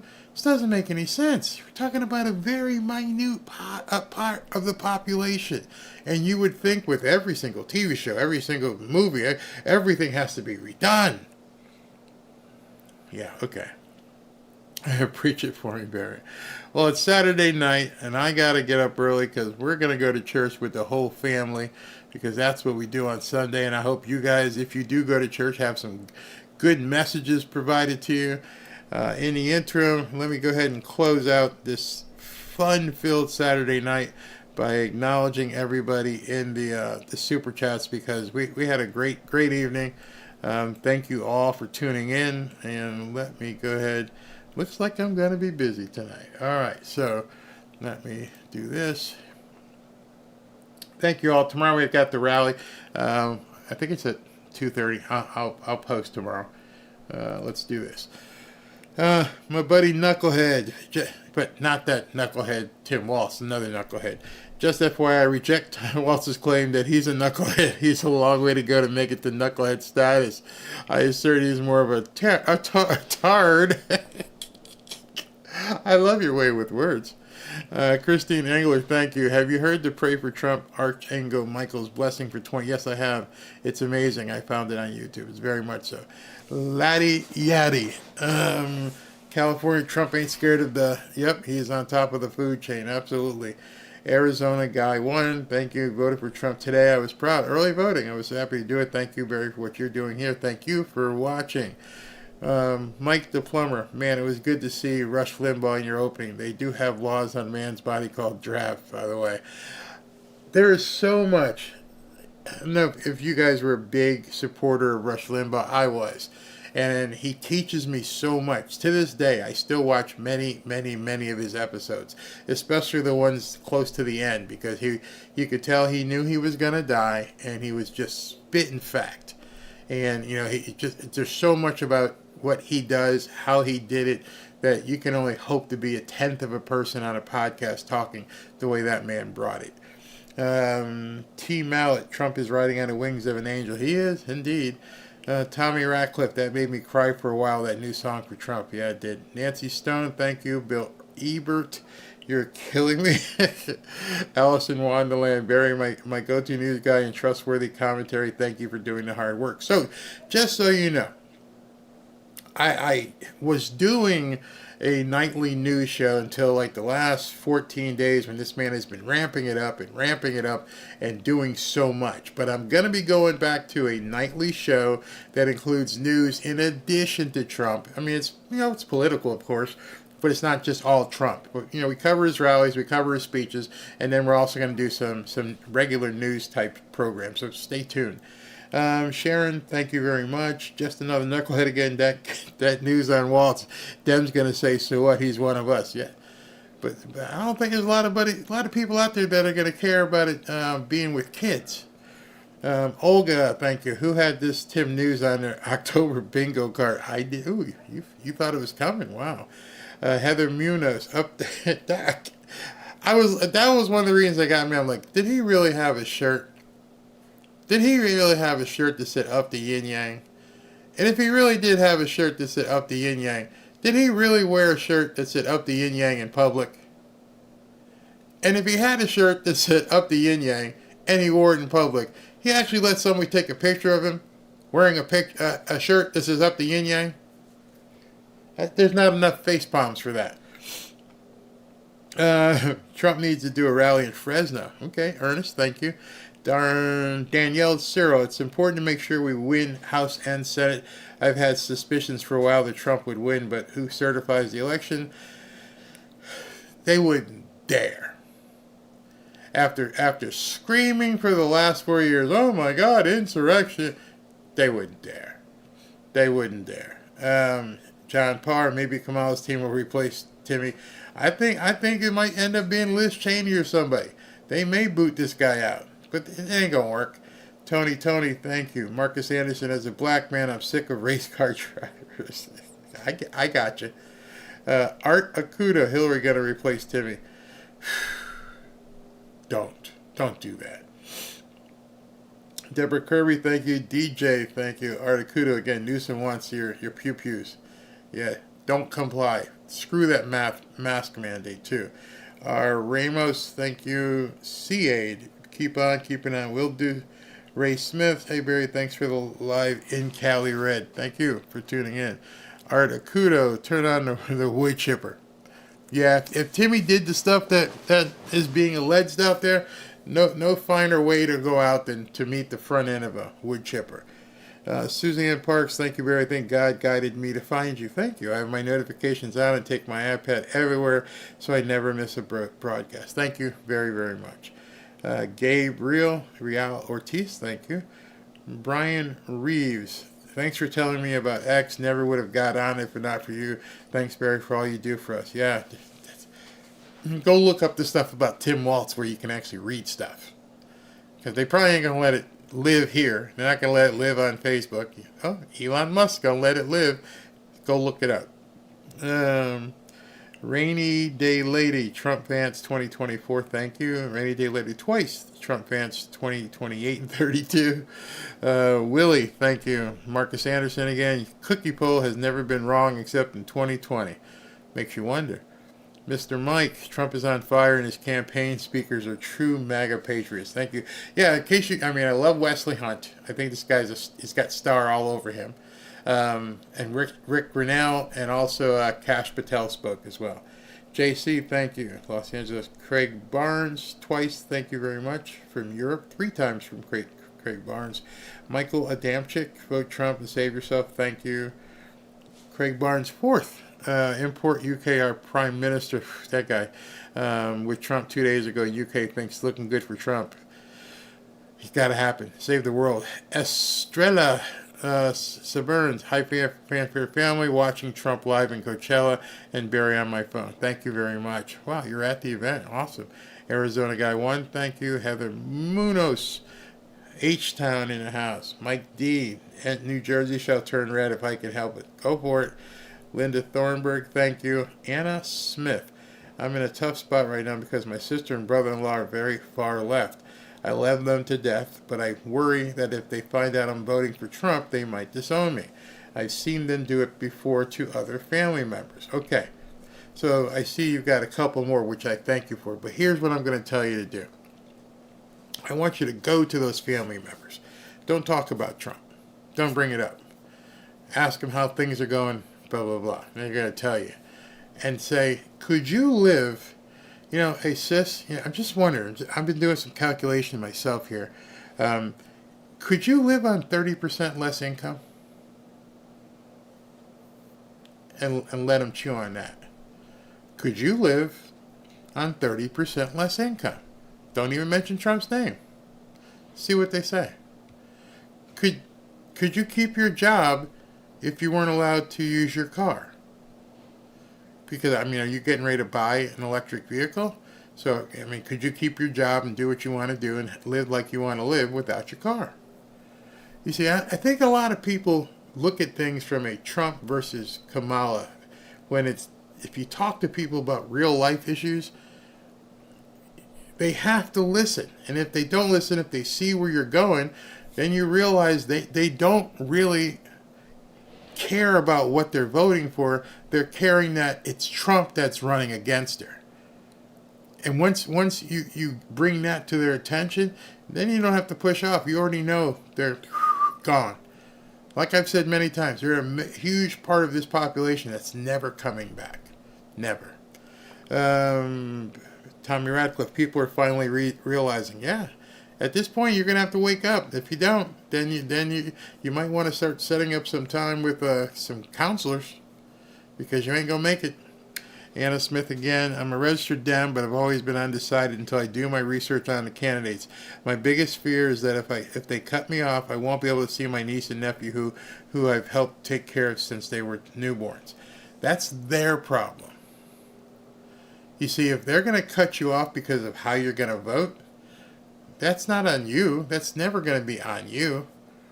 It doesn't make you a bad person. They're the ones who are taking that action. Maybe they need to identify, and you need to talk with them and say, listen, I'm your family. I'm not doing anything to you. Why would you cut me off and be mad at me when I'm not doing anything to you? You're telling me I shouldn't have my own mind. Start the conversation a different way. Johnny Parker, thank you. Anna Smith again, well, thank you. It's hard to be honest about your vote when it could cost you your family. That's why I'm using an alternative account with a AI-generated image to protect my identity while still sharing my experience. No problem with that. No problem at all with doing that.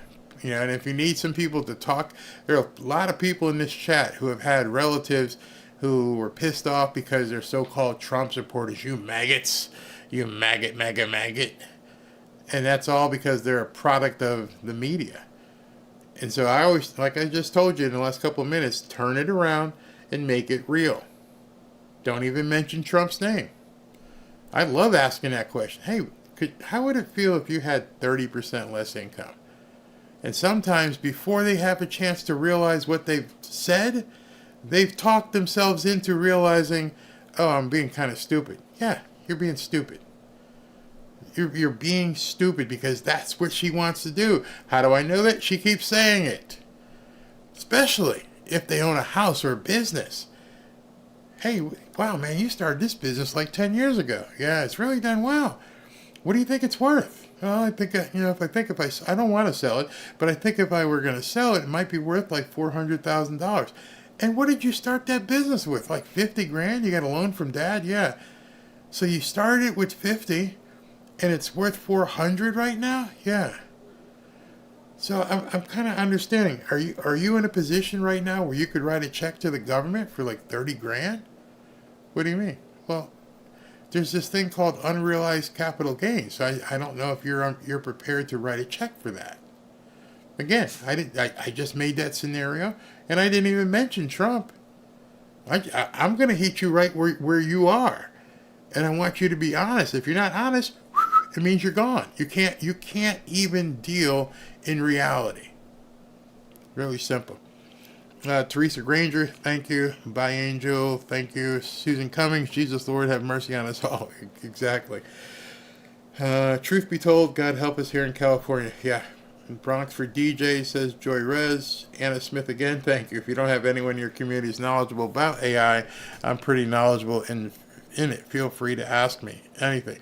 Anna, my community on Twitter is going to be open on Monday. I'd love to have you in there and basically telling people about it. So look for that and just go ahead and, maybe right now just go ahead and follow me on Twitter until we open it up. Do your own research. When 18% of Americans saying the economy is great, so 18% of people need a mental hospital. Yeah, they're hiding. Sharon O, Ventura County for Trump, liberty, justice, and retribution. Thanks for another watch along. Thank you. Arizona guy again, thank you. Skunky, Elon's interview with Tucker was amazing. If you didn't see it, go find it.